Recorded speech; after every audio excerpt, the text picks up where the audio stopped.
Yes start करें बेटा आप लोग। नाउ स्टार्ट करेंगे बेटा आज के दिन अपन बेटा कंसोलिडेशंस। और आप सभी के पास शीट पहुंच चुकी होगी बेटा।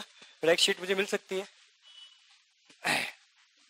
और अपन बात करेंगे इसके लिए कंसोलिडेशन फाइनल स्टेटमेंट के बारे में। अपन चैप्टर आई होप सो पहले आप लोगों को पढ़ा हुआ है व्हाट एवर द सिचुएशंस। बेटा कुछ अलग तरीके से चैप्टर को पढ़ने के लिए अपन जाएंगे बेटा। मैं हर चैप्टर के लिए आप लोगों को कुछ सेलेक्टेड क्वेश्चंस मैंने सेलेक्ट किए हैं बेटा।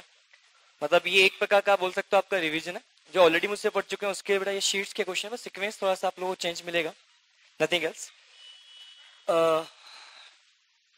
मैं स्टार्ट कर रहा हूँ बेटा कंसोलिडेशन सबसे पहले। और इस चैप्टर को पढ़ाने से पहले मैं आपको एक सी बात इतना सा बोलना चाहूंगा, अगर आपका पहले से चैप्टर पढ़ा हुआ है तो प्लीज इस चैप्टर को आप भूल जाना। तरीका बिल्कुल अलग होगा, बिल्कुल नया होगा, उससे नई अप्रोच से पढ़ेंगे बेटा आप लोग। मैं जिनका ऑलरेडी मुझसे पढ़ा हुआ उनको बहुत आसान लगेगा, जिनका अगर मुझसे पहले पढ़ा हुआ नहीं है, अगर पहली बार पढ़ रहे हैं तो थोड़ा सा तरीका आपको नया होगा। बट वो तरीका एक क्वेश्चन दो क्वेश्चन जब आप एब्जॉर्व कर लोगे उसके बाद तरीका बहुत ही ज्यादा आप लोगों के लिए आसान बन जाएगा। तो सबसे पहली बात स्टार्ट करते हैं कंसोलिडेशंस के बारे में। अपने पास समय बहुत कम है, पढ़ना बहुत ज्यादा है। सबसे पहले तो आपके दिमाग में, और मैं बताता हूँ आज कंसोलिडेशन में शुरू करूंगा तो आज खत्म भी करूंगा बेटा। और आपको लग रहा होगा सर इतना जल्दी पॉसिबल कैसे है, सब चीज का पॉसिबिलिटीज है बेटा। बट आप अपना कंसंट्रेशन रखिएगा, चीजें अपने आप खुद ब खुद होती हुई जाएंगी। और स्टूडेंट्स का ये मानना होता है चैप्टर बहुत टफ है, चैप्टर समझ में हमें नहीं आता है। इस चैप्टर रिगार्डिंग बहुत से स्टूडेंट्स का ये बोलना है कि जैसे चैप्टर हमारे सिलेबस का पार्ट है ही नहीं। ऐसे बहुत सी अवधारणा बनी हुई इस चैप्टर रिगार्डिंग। मेरा आपको इतना सा बोलना है, जब चैप्टर खत्म होगा, मैं आज बैच खत्म करूंगा, मैं आपको इस कंडीशन पे खड़ा कर दूंगा कि एग्जाम में अगर कंसोलिडेशन क्वेश्चन दिखेगा तो सबसे पहला क्वेश्चन आप अटेंड कौन सा करोगे बेटा, कंसोलिडेशन का। नाउ स्टार्ट करते हैं कंसोलिडेशन के बारे में। सबसे पहले बात कंसोलिडेशन कब एप्लीकेबल होगा। कंसोलिडेशन फाइनेंशियल स्टेटमेंट की बात करता हूँ तो जैसे मैं फाइनेंशियल स्टेटमेंट की बात करता हूँ सबसे पहले दिमाग में आता है बैलेंस शीट, फिर आता है P&L, फिर आता है कैश फ्लो स्टेटमेंट्स। इन सब चीजों के बारे में बात करते हैं। बट हमारे सब्जेक्टिव पॉइंट ऑफ व्यू से, हमारे सिलेबस के पॉइंट ऑफ व्यू से, हमारे एग्जाम के पॉइंट ऑफ व्यू से हमें सिर्फ और सिर्फ कंसोलिडेशन फाइनेंशियल स्टेटमेंट में कंसोलिडेटेड बैलेंस शीट बनाना ही आप लोगों को मुझे को सिखाना, दैट्स इट। तो इतना भी आपका काम हो गया तो आपको मजा आ जाएगा। तो कंसोलिडेटेड फाइनेंशियल स्टेटमेंट में क्या होगा, चीज के बारे में अपन को यहाँ पे समझना है। तो कंसोलिडेटेड फाइनेंशियल स्टेटमेंट के बारे में जब मैं आपसे यहाँ पे बात करता हूँ तो यहाँ पे क्या होगा, बड़े ध्यान से आप लोग समझना। और इसको मैं आप इतना कुछ ना समझते हुए सिंपल शब्दों बोलूं, दो बैलेंस शीट को जोड़ना अल्टीमेटली क्या होता है, कंसोलिडेशन। सबसे पहले हम समझते हैं कंसोलिडेशन का मतलब क्या होता है। कंसोलिडेट करना मतलब जोड़ना, दैट्स इट। और यहाँ पे जोड़ना किसको है बेटा, बैलेंस शीट। दो बैलेंस शीट को आपको जोड़ना है, दैट मीन्स क्या बन जाएगा आपका कंसोलिडेट बैलेंस शीट। बात खत्म। ये मेरी पहली अप्रोच। दूसरी अप्रोच, सबसे पहली बात, क्या आपको क्वेश्चन में कंसोलिडेटेड बैलेंस शीट बनाना पड़ेगा या नहीं बनाना पड़ेगा। बट ऑब्वियस क्वेश्चन आपको चिल्ला चिल्ला के बोलेगा prepare consolidated balance sheet. But कभी कभी क्वेश्चन में नहीं बोलता, क्वेश्चन बोलता है प्रिपेयर द बैलेंस शीट। मान लो ऐसा भी होता नहीं है, पर कभी हो गया आपके अटेम्प्ट में ही तो इतिहास बन गया आपका अटेम्प्ट ही तो ऐसे सिचुएशन के अंदर मैं आपको बोलना चाहूंगा कि आप देखना, होल्डिंग सब्सिडरी का रिलेशनशिप है या जॉइंट वेंचर है या एसोसिएट एंटरप्राइजेस है, in that situation consolidated balance sheet बनाई जाती है। 3 वर्ड बोले बेटा, होल्डिंग सब्सिडरी, दूसरा क्या होगा बेटा आपके पास बेटा जॉइंट वेंचर्स या एसोसिएशंस है या एसोसिएट एंटरप्राइजेस है। इन दैट सिचुएशन क्या होगा बेटा आपका यहाँ पे बेटा कंसोलिडेटेड बैलेंस शीट बनेगा। तो सर होल्डिंग सब्सिडरी रिलेशनशिप कब होता है, अगर एक कंपनी के द्वारा किसी और कंपनी में 51% और मोर का होल्डिंग किया जाता है, in that case holding subsidiary का रिलेशनशिप होता है। Are you getting my points. Joint ventures क्या होता है सभी को पता है, इन सब चीजों के बारे में हम ऑलरेडी ज्यादा डिस्कशन यहाँ पे नहीं करेंगे, हमें सिर्फ ये पढ़ना है कंसोलिडेटेड बैलेंस शीट बनानी है। तो सबसे पहली बात मुझे ये भी तो समझना है कि कंसोलिडेटेड बैलेंस शीट बनाया तो जाएगा, बट ये कंसोलिडेटेड बैलेंस शीट बनाया कब जाएगा, that's the very very important points. और कौन बनाएगा, this is again the very very important points. जब मैं कंसोलिडेटेड बैलेंस शीट के बारे में जब आपसे बात करता हूं तो कंसोलिडेटेड बैलेंस शीट बनाया जाता है by the holding company, that's it,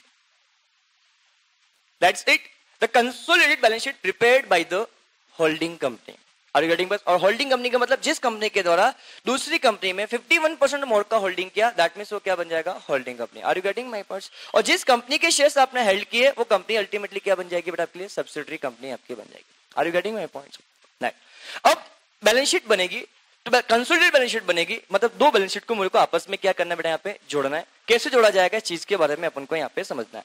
तो से एग्जांपल कुछ नहीं, हम सिंपल सा एग्जांपल लेते हैं। मेरे पास ये दो बैलेंस शीट क्वेश्चन के अंदर गिवन है बेटा। अभी जब इनिशियल लेवल पे मैं आपको समझा रहा हूँ बेटा, तो यहाँ बैलेंस शीट के अंदर बेटा मैं सिर्फ यहाँ पे जो बैलेंस शीट में आपसे बात कर रहा हूँ, मैं अभी यहाँ पे आपसे हॉरिजॉन्टल बैलेंस शीट की बात करूंगा बेटा, कुछ एक क्वेश्चन के लिए, दो क्वेश्चन के लिए, तीन क्वेश्चन के लिए। उसके बाद मैं इस बैलेंस शीट को वर्टिकल पे शिफ्ट कर दूंगा और एग्जाम में जब क्वेश्चन मेरे पास आएगा तो मुझे वर्टिकल बैलेंस शीट बनानी है, ना कि मुझे हॉरिजॉन्टल बैलेंस शीट मुझे बनानी है। तो अभी हम हॉरिजॉन्टल से प्रैक्टिस करेंगे दो तीन क्वेश्चंस के लिए। जब हमारा रिदम बन जाएगा, रिदम बनने के बाद हम कहां पे आएंगे बेटा, वर्टिकल बैलेंस शीट के ऊपर हम यहाँ पे आएंगे। तो से एग्जांपल मेरे पास ये एक बैलेंस शीट गिवन है, एक एच लिमिटेड की मेरे पास बैलेंस शीट गिवन, दूसरी कंपनी की, उसका नाम क्या है बेटा, एस लिमिटेड। ध्यान से समझना, एस लिमिटेड। ये दो कंपनी है, इस दो कंपनी में से इस कंपनी के बारे में आपसे बात करता हूँ। इस कंपनी की इक्विटी शेयर कैपिटल क्वेश्चन में गिवन है बेटा मेरे पास 5 लाख रुपए की, और मेरे पास इस कंपनी के मेरे पास क्वेश्चन में क्रेडिटर्स क्वेश्चन में गिवन है बेटा 3 लाख रुपए के। इस कंपनी के मेरे पास क्वेश्चन में क्वेश्चन के अंदर गिवन है, और मेरे पास यहाँ पे इसके लिए करंट असेट्स गिवन है बेटा 6 लाख रुपीस की, और करंट असेट्स मेरे पास क्वेश्चन में गिवन है 2 लाख रुपए का, यहाँ पे क्वेश्चन के अंदर गिवन है। नाउ मैं जब यहाँ बात करता हूँ इक्विटी शेयर कैपिटल के लिए, इसके यहाँ पे 4 लाख रुपए की क्वेश्चन में कैपिटल गिवन है, और यहाँ पे इसके पास क्रेडिटर्स क्वेश्चन के अंदर गिवन है 1 लाख रुपए के, यहाँ पे क्वेश्चन में गिवन है।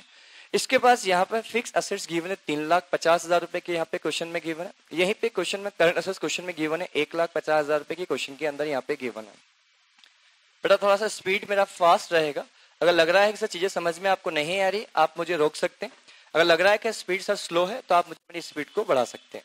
तो यहाँ पे ये 8 लाख रुपए यहाँ पर आएगा, यहाँ पे ये 8 लाख रुपए यहाँ पर आपके पास आएगा।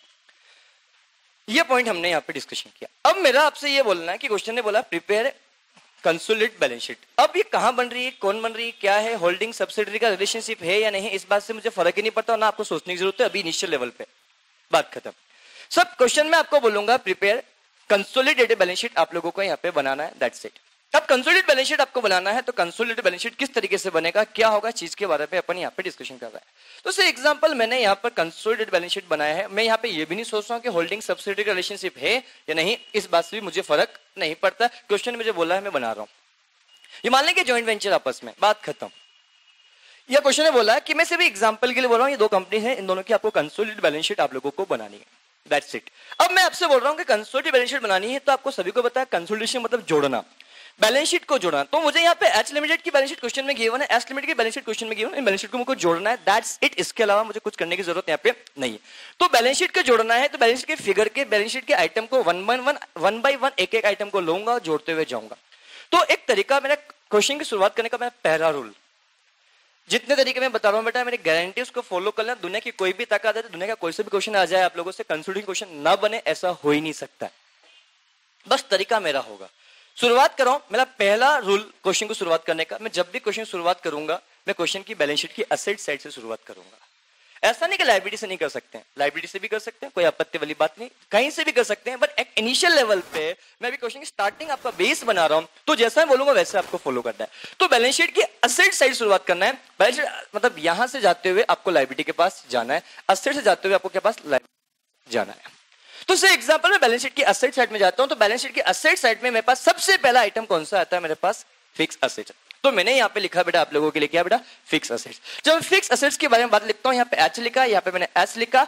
एच की कितनी फिक्स असेट्स बेटा, 6 लाख रुपए। एस की कितनी है बेटा, 3,50,000 रुपए। जनरली बच्चा क्या करता है, जैसे ही एच और एस लिखता है, बाहर लिख देता 9,50,000 रुपए। मेरा दूसरा रूल, जब तक मैं ना बोलूं तब तक आप टोटल नहीं करोगे, कुछ भी नहीं करना आपको। टोटलिंग का काम क्वेश्चन के सबसे लास्ट में किया जाएगा, और भरोसा रखो आपका पूरा क्वेश्चन सही जाएगा। तीसरा पॉइंट ये बात करें, आप कभी भी टोटलिंग नहीं करोगे। बोल समझ में आया कि नहीं, क्लियर। बैलेंस शीट की असेट साइड में जा रहा हूं, फिक्स असेट्स गया, एच लिखा, एस लिखा। फिर हम जाते हैं बेटा करंट असेट्स के ऊपर जाते हैं, एच लिखा, एस लिखा, दैट्स इट। कितना बेटा, 2 लाख रुपए इसका, 1,50,000 रुपए इसका। टोटलिंग आप लोगों को करने की जरूरत नहीं। क्या बैलेंस शीट की असेट साइड कंप्लीट है, इधर भी कंप्लीट है और इधर भी complete. Now come to step balance sheet की लायबिलिटी साइड। जब लायबिलिटी साइड में जाता हूं, सबसे पहले कौन आएगा बेटा, क्रेडिटर्स। हमने यहाँ लिखा है यहाँ पर क्रेडिटर्स। जब मैं क्रेडिटर्स की बात करता हूँ, यहाँ पे एच आता है, यहाँ पे एस आता है। एच कितने रुपए का बेटा, आपके पास 3 लाख रुपए का। एस कितने रुपए का बेटा, 1 लाख रुपए का। टोटल कर दूं, टोटल करने की जरूरत नहीं। अब मैं जाता हूं बैलेंस शीट के क्रेडिटर्स के बाद, और ऊपर गया और ऊपर गया और ऊपर गया, तो सबसे पहले मुझे कौन मिला बेटा, equity share capital. Equity share capital यहाँ पे लिखा, एच का लिखा, एस का लिखा। एच का कितने रुपए का, 5 लाख रुपए का। एस का कितने रुपए का, 4 लाख रुपए का। ये मैंने लिख दिया। क्या मैंने बैलेंस शीट के सारे फिगर कर चुका हूं, क्या सारे फिगर को मैं एक्यूमुलेट कर सका हूं, क्या मैं सारे फिगर को क्या मैं कंसोलिडेट कर चुका हूं, क्या मैं जोड़ चुका हूं, दैट्स इट, बन गया ना consolidated balance sheet, nothing else. अब से एग्जांपल इन सब के सब कुछ हो गया, जब सारे इसके साथ, ये तो क्वेश्चन में यही गिवन था, क्या क्वेश्चन में कोई एडिशनल इंफॉर्मेशन या कोई एडजस्टमेंट क्वेश्चन में गिवन था, अगर वो होता तो उसका इफेक्ट भी दे दो, सब कुछ हो जाए, सारे एडजस्टमेंट हो जाए, let's start with the totalling. फिर आप 1 बाय 1 टोटलिंग करते हुए चले। तो यहाँ पे क्वेश्चन कुछ गिवन नहीं है, टोटलिंग करो कितना बेटा, 9,50,000 रुपए यहाँ पे आपके लिए आएगा, यहाँ पे 3,50,000 रुपए आपके पास यहाँ पे आएगा, यहाँ पे आपके पास 4 लाख रुपए आपके पास यहाँ पर आएगा, यहाँ पे आपके पास 9 लाख रुपए आपके पास आएगा, एंड बैलेंस शीट 13 लाख रुपए इधर भी आ रहा है, 13 लाख इधर भी आ रहा है, बैलेंस शीट आपकी टोटल है, टेली है, बात खत्म। बट ये जो कुछ भी मैंने बताया सब कुछ गलत बताया है, ऐसा होता ही नहीं वाकई में, कुछ अलग, मैं सिर्फ बेस बना रहा हूँ, रिदम बना रहा हूँ कि आपको स्टार्टअप कैसे किया जाएगा क्वेश्चन की शुरुआत के लिए, दैट्स पॉइंट। ये मेरा पहला पॉइंट था। दूसरे एग्जांपल के बारे में आपसे यहाँ पे डिस्कशन करते हुए मैं चलूंगा। बेटा लिखने के लिए मैं सेपरेटली आप लोगों को मौका नहीं दे पाऊंगा, लिखना है तो आपको कंटिन्यूसली लिखता हुआ आपको ऐसा चलना पड़ेगा, क्लियर। नेक्स्ट पॉइंट के बारे में जब मैं आपसे बात करता हूं तो नेक्स्ट पॉइंट मैंने यहाँ पे असेस लिख दिया, लायबिलिटी लिख दिया, देन हमने यहाँ पे सीबीएस के बारे में आप लोगों से मैं बात कर चुका हूँ। नाउ द नेक्स्ट पॉइंट के बारे में जब मैं आपसे बात करता हूँ, से एग्जांपल यही क्वेश्चन, एग्जांपल हम चेंज करते हैं यहाँ पे बेटा, से एग्जांपल मैं यहाँ पे चेंज करता हूँ आप लोगों के लिए। एग्जांपल नंबर 1 था,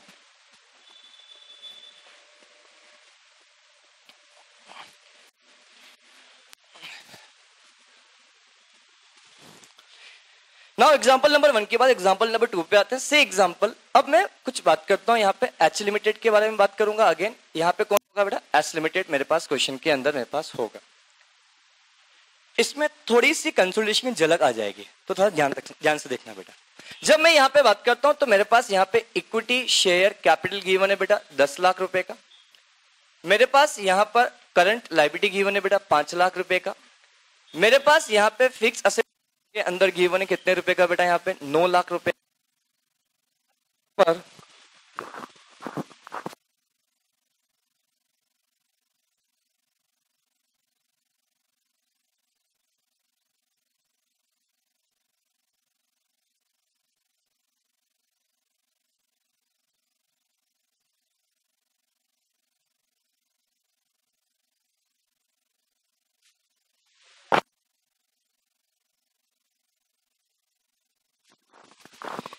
मेरे पास यहाँ पे क्वेश्चन के अंदर मेरे पास करंट लायबिलिटी के बाद क्वेश्चन में मेरे पास इन्वेस्टमेंट्स क्वेश्चन में गिवन है, और investment in equity shares of S limited, और मैंने बोला 100% शेयर कितने रुपए के बेटा 3।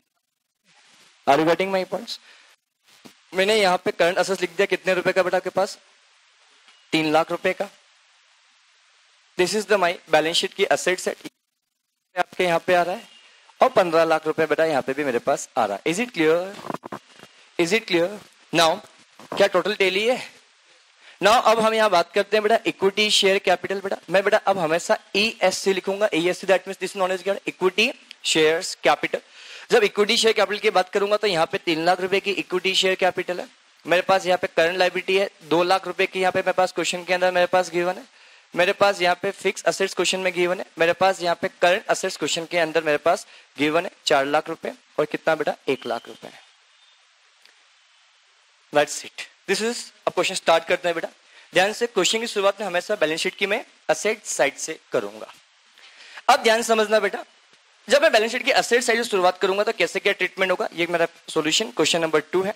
तो मैं यहाँ पे बनाया बेटा कंसोलिडेटेड बैलेंस शीट के बारे में जब मैं आपसे बात कर रहा हूं, तो नाउ शुरुआत की जाएगी बैलेंस शीट की असेट साइड से।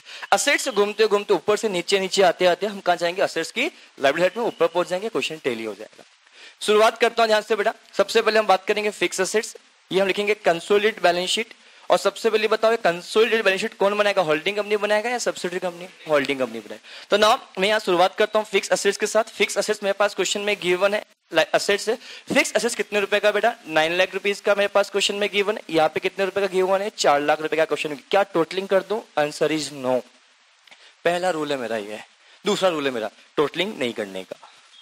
क्लियर? अब असेट्स के साथ अब आया क्या बेटा, इन्वेस्टमेंट क्वेश्चन में गिवन है, हमने यहाँ पे लिख दिया बेटा investments in S limited. Question में कितना गिवन है बेटा आपके पास एच, ये गिवन है। एस के पास तो कुछ है ही नहीं, एच के पास तो क्वेश्चन में कुछ है ही नहीं। एस के पास क्वेश्चन में गिवन है कितने रुपए का बेटा आपके पास 3 लाख रुपए का। दैट्स इट, बात खत्म।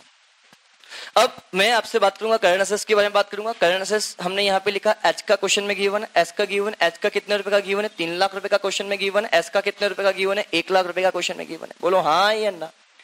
अब आता हूँ बैलेंस शीट के लायबिलिटी साइड में जाऊंगा, तो लायबिलिटी साइड में जब आऊंगा सबसे पहले आऊंगा क्या बेटा आपके पास क्वेश्चन के अंदर क्रेडिटर्स आएगा, एच का आएगा, एस का आएगा, एच का कितने रुपए का आएगा बेटा 5 लाख रुपए का आएगा, एस के कितने रुपए का आएगा आपके पास 2 लाख रुपए का आएगा।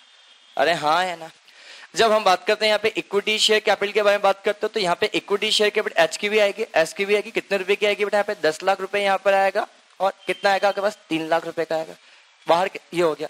हमने बैलेंस शीट के 1 बाय 1 सारे आइटम को हम ट्रीटमेंट कर चुके हैं। अब हम बैलेंस शीट के असेट साइड हो चुका, लायबिलिटी साइड हो चुका, सब कुछ खत्म हो चुका। अब क्वेश्चन में कोई एडजस्टमेंट है नहीं, अगर होता तो हम उसका भी हम ट्रीटमेंट करते, फिर हम आगे बात करते हैं। एडजस्टमेंट क्वेश्चन के अंदर कुछ भी गिवन नहीं है, बैलेंस शीट के सारे आइटम लिख चुके हैं, एडजस्टमेंट कोई है नहीं। क्या मैं टोटलिंग कर सकता हूँ? यस, अब मैं कर सकता हूँ। तो यहाँ पे बाहर कितना आएगा बेटा आपके पास 13 लाख रुपए यहाँ पे क्वेश्चन में आएगा, यहाँ पे 3 लाख रुपए आपके पास यहाँ पर आएगा, यहाँ पे आपके पास 4 लाख रुपए आपके पास यहाँ पर आएगा। दैट मीन्स टोटल कितना 6, दैट मीन्स कितना आएगा पास बेटा 20 लाख रुपए आपके पास यहाँ पर आएगा। जब मैं यहाँ बात करता हूँ 7 लाख रुपए इधर भी आएगा, और यहाँ पे 13 लाख रुपए इधर भी आएगा, और यहाँ पे कितना आएगा बेटा 20 लाख रुपए यहाँ पे भी आपके पास आएगा। That's the point balance sheet tally. This is consolidation. क्या टफ लग रहा है अभी तक? क्या आगे भी नहीं लगेगा। बट ये जो कुछ भी कर रहा हूँ सब कुछ गलत कर रहा हूँ, कोई दिक्कत नहीं। आप पहले गलत तो सीखो एक बार। जब तक आपको गलत सीखोगे तो सही कैसे कर पाओगे? जैसा चल रहा है चलने दो वैसा। क्या सभी को समझ में यहाँ तक आया? क्या अभी तक मैंने ऐसा कोई भी नया पॉइंट अभी तक आपको बताया है क्या? आंसर इसमें। तो इस चीज के बारे में हम यहाँ पे डिस्कशन यहाँ पे हम कर चुके हैं नाउ। बट मैं पहली गलती इस बैलेंस शीट में आपको बताता हूँ, ध्यान से समझना। क्या आप बैलेंस शीट ये कहाँ बन रही है बेटा? एच के यहाँ पे बन रही है, एस के यहाँ बन रही है। तो क्या एच की बैलेंस शीट के अंदर सिर्फ एच की कैपिटल आएगी, किसी और की कैपिटल भी आ सकती है? ओनली एच, किसी और की कैपिटल वो नहीं लिख सकता। तो पहली गलती है। तो अगर मुझे बताओ ये कैपिटल यहाँ पे लिख रखा है तो क्या गलत है? तो अगर मैंने इसकी बैलेंस शीट के लायबिलिटी साइड में एक चीज काट दी तो मुझे बताओ यहाँ पे आ जाएगा कितना बेटा 17 लाख रुपए, बट यहाँ पे कुछ नहीं, यहाँ पे 20 लाख रुपए है। तो बैलेंस शीट टेली नहीं है, और बैलेंस शीट टेली नहीं है मतलब क्वेश्चन ही गलत है हमारा। तो बट मुझे एक चीज के बारे में बताओ, क्या ये 3 लाख रुपए की कैपिटल दिख रहा है? क्या 3 लाख का सब्स्टिट्यूट क्या देखो बैलेंस शीट की लायबिलिटी साइड में, बैलेंस शीट की असेट साइड में क्या सब्स्टिट्यूट दिख रहा है आपको?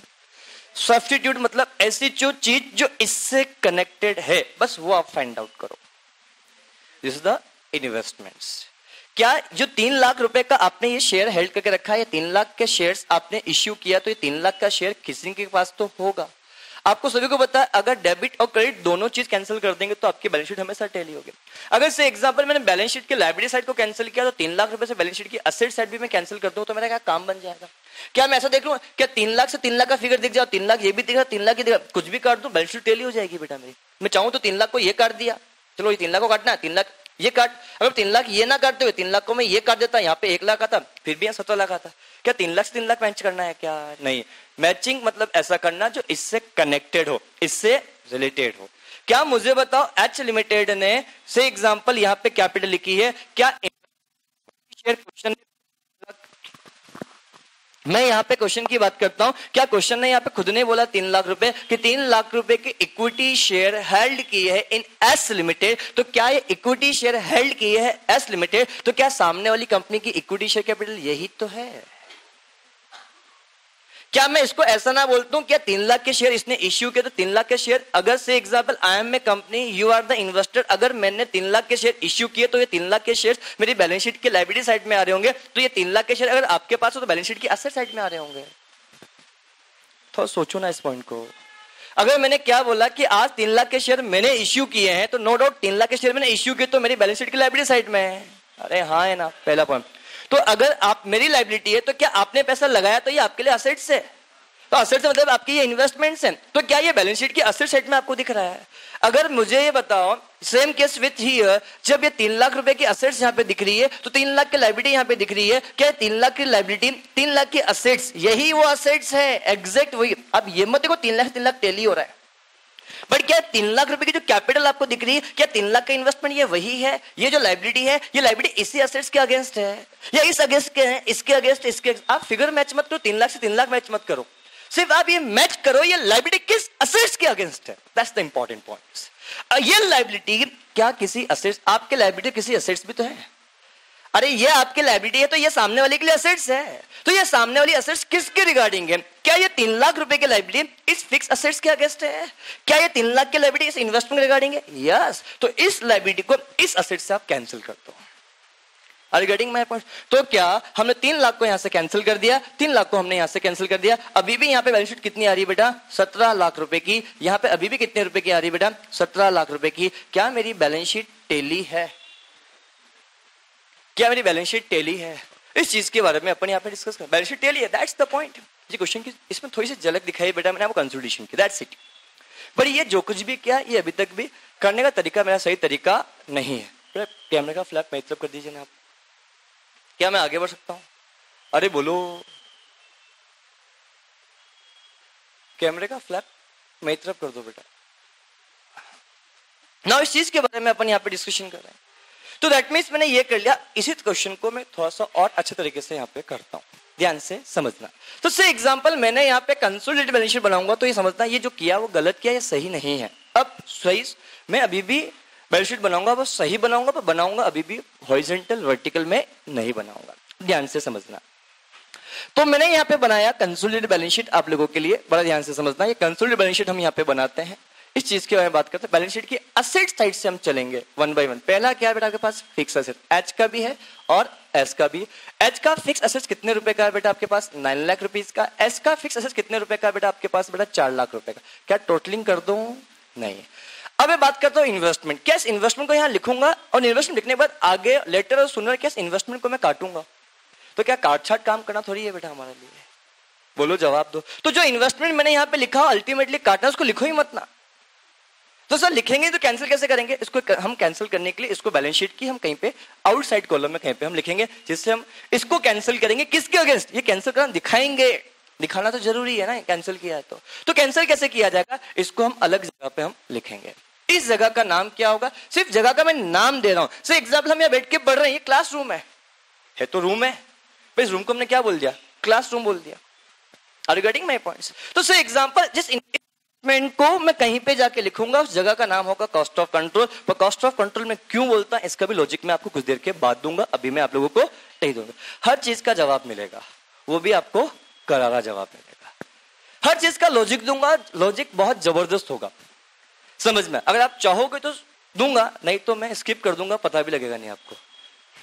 नाउ एनीवे नेक्स्ट पॉइंट के बारे में बात करते हैं। इस इन्वेस्टमेंट को मुझे लिखना पड़ेगा, इस इन्वेस्टमेंट को मैं यहां पे लिख दूंगा इन्वेस्टमेंट। ये इन्वेस्टमेंट मैंने लिखा, इन्वेस्टमेंट इन एस लिमिटेड मैंने लिखा। कितने रुपए का इन्वेस्टमेंट है? 3 लाख रुपए का। इस जगह पे जहां लिखा होगा इस जगह का नाम होगा कॉस्ट ऑफ कंट्रोल। क्या नाम होगा बेटा? Cost of control. क्यों बोलते हैं बात करेंगे एक एक चीज के बारे में। मैं कोई चीज बीच में नहीं करूंगा। आप लोगों की आदत है जहां पे आप इन्वेस्टमेंट इन लिखते हो वहीं पे हैंड टू हैंड क्या करता है? Equity share capital. ये सबसे गंदी आदत है क्वेश्चन की शुरुआत करने की बेटा। आपको कुछ नहीं करना है, जैसा मैं बोलूंगा वैसे ही करना। शुरुआत करनी बैलेंस शीट की assets side, assets assets assets, liability liability liability liability करते हुए आपको खत्म करना है क्वेश्चन को। That's it. मेरा ये आइटम गया, उधर ये भी गया। अब आओ बेटा कहां पे बेटा? करंट असेट्स के अंदर हमने यहाँ पे लिखा करंट असेट्स, एच का लिखा, एस का लिखा।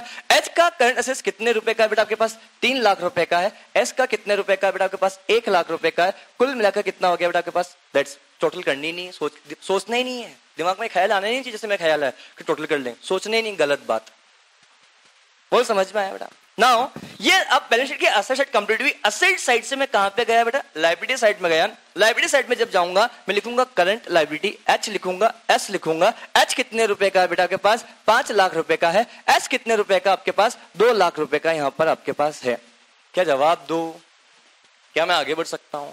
नाउ नेक्स्ट पॉइंट के बारे में जब मैं आपसे बात करता हूं, ऊपर गया ऊपर गया ऊपर गया, सबसे पहले क्या है बेटा आपके पास? Equity share capital. क्या है बेटा आपके पास? Equity share capital. एच का आया, एस का आया, दैट्स द इंपॉर्टेंट पॉइंट। क्या एच का कितने रुपए का है बेटा आपके पास? 10 लाख रुपए का है। क्या मैं एस का यहां पर लिख सकता हूं? क्या नहीं लिखूंगा, काटूंगा, इसे लिखूं मत, बात ही खत्म। तो हम डायरेक्ट बाहर चलो 10 एच का यहाँ लिखेंगे कितने रुपए का बेटा आपके पास? 10 लाख रुपए का। क्या एस का यहाँ पर आएगा? आंसर इज नो, एस का यहाँ पे कुछ भी नहीं आएगा। Are you getting my points? Are you getting my points? इस चीज के बारे में अपन यहाँ पे किया। नाउ ये होने के बाद जब मैं अगले पॉइंट पे जब जाता हूं, ध्यान से समझना क्या होगा। ये मैंने एच का लिख दिया, दैट्स इट। एच का लिखने के बाद जब मैं अगले पॉइंट पे गया तो क्या होगा समझना।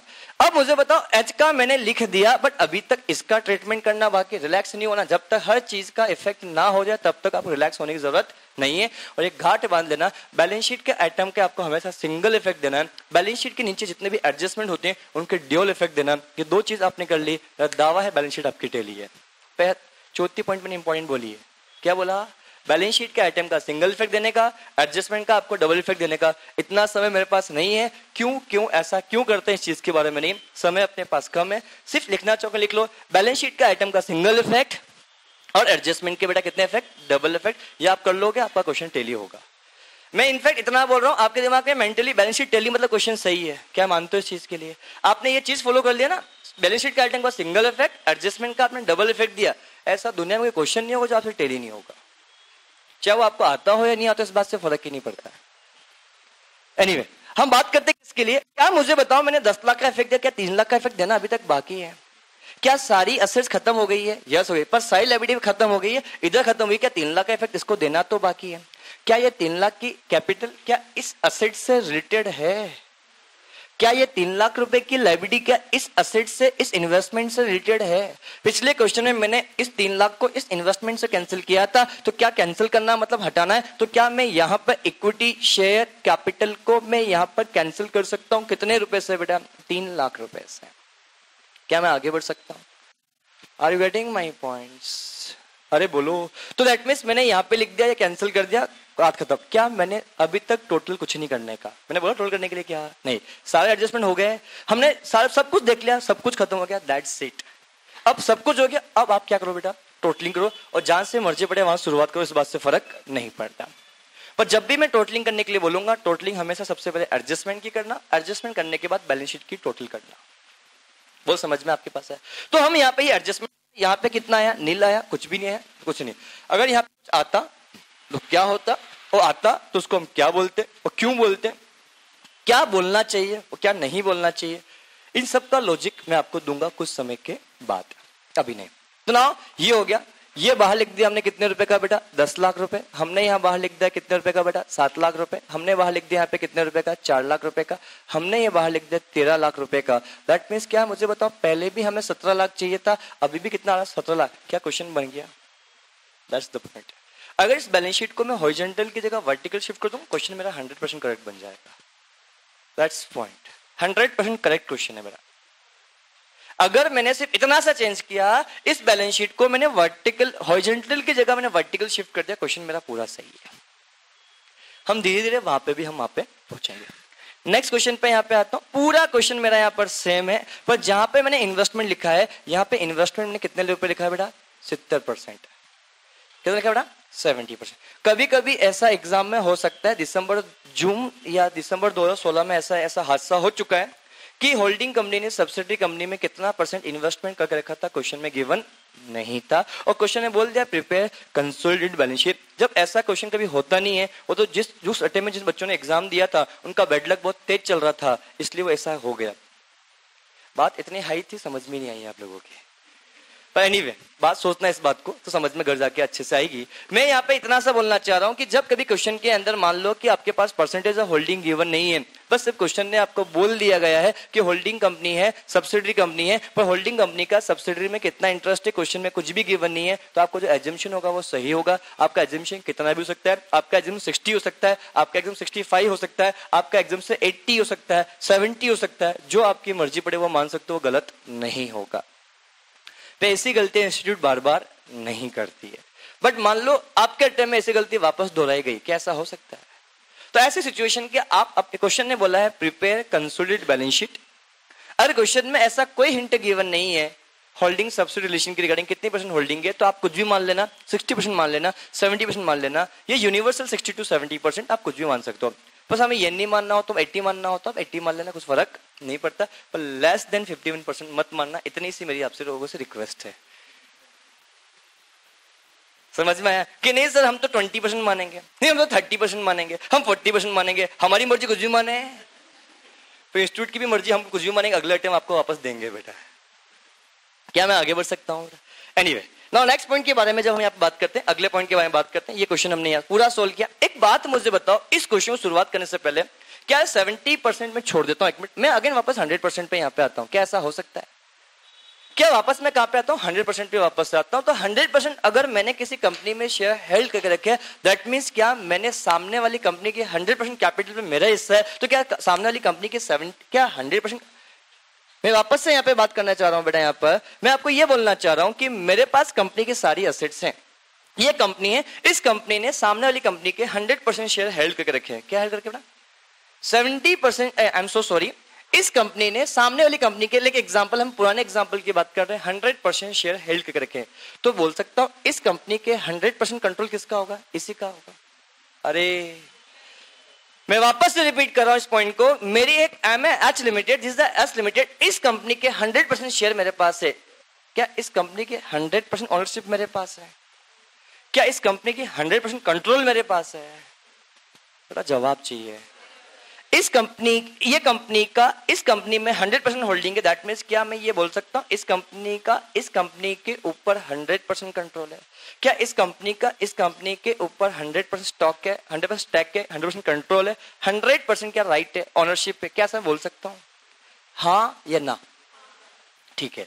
अगर मैं ये बोलता हूं इस क्वेश्चन के अंदर मैंने यहां पे बोला कि मैं इस कंपनी का मेरे पास 70% का होल्ड करके रखा, अभी मैंने यहाँ पे 3 लाख रुपए, मैं अमाउंट को चेंज नहीं कर रहा हूँ, सिर्फ जहाँ पे 100% था वहां पे मैंने कितना कर दिया बेटा? 70% है। क्या एक बात मुझे बताओ, क्या मेरा इस कंपनी पे अभी भी कंट्रोल 70% का या 100% का है?